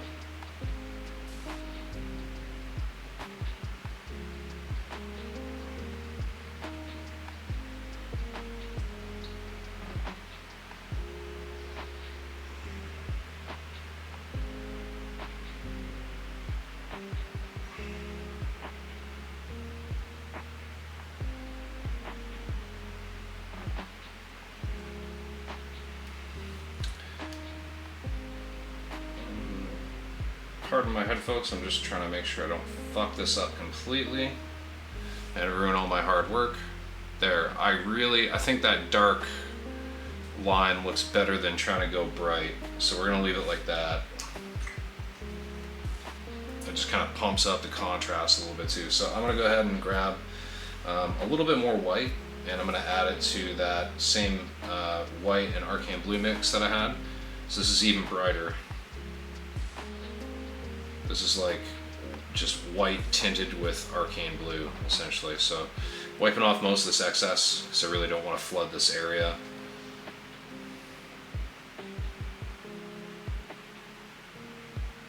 And really trying to hit nearest the horizon.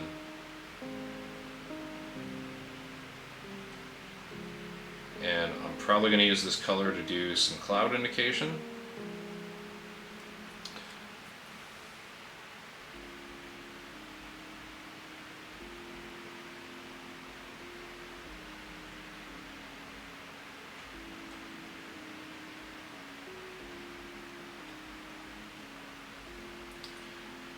Okay.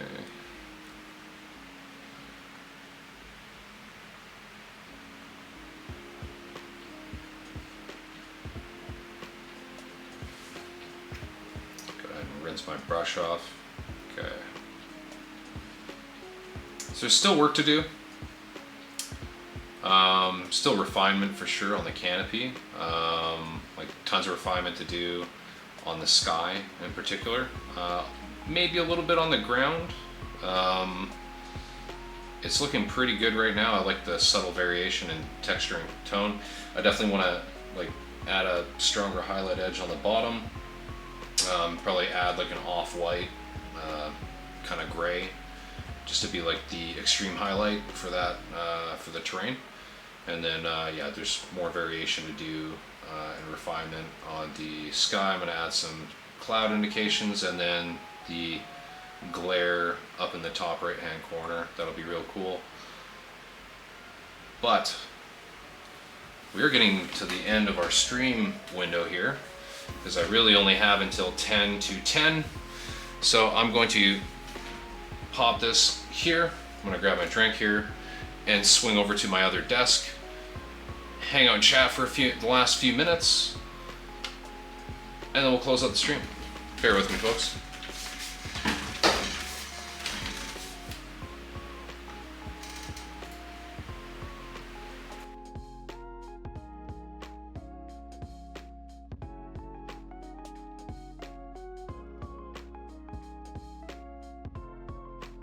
All right. Chat's been nice and busy tonight. I really enjoy it.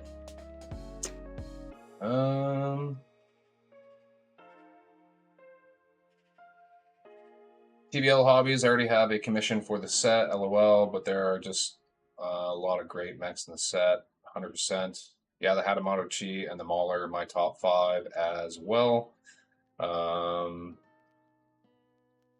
Yeah, they're probably my top 5 as well. Honestly, the Hatamoto Chi is one of my favorites. I was always a fan of the utility design of the Bushwhacker, 100%. I love all the variants, especially the X4 with the plasma rifle. It's a plasma rifle with plasma cannon. I think it's a plasma rifle.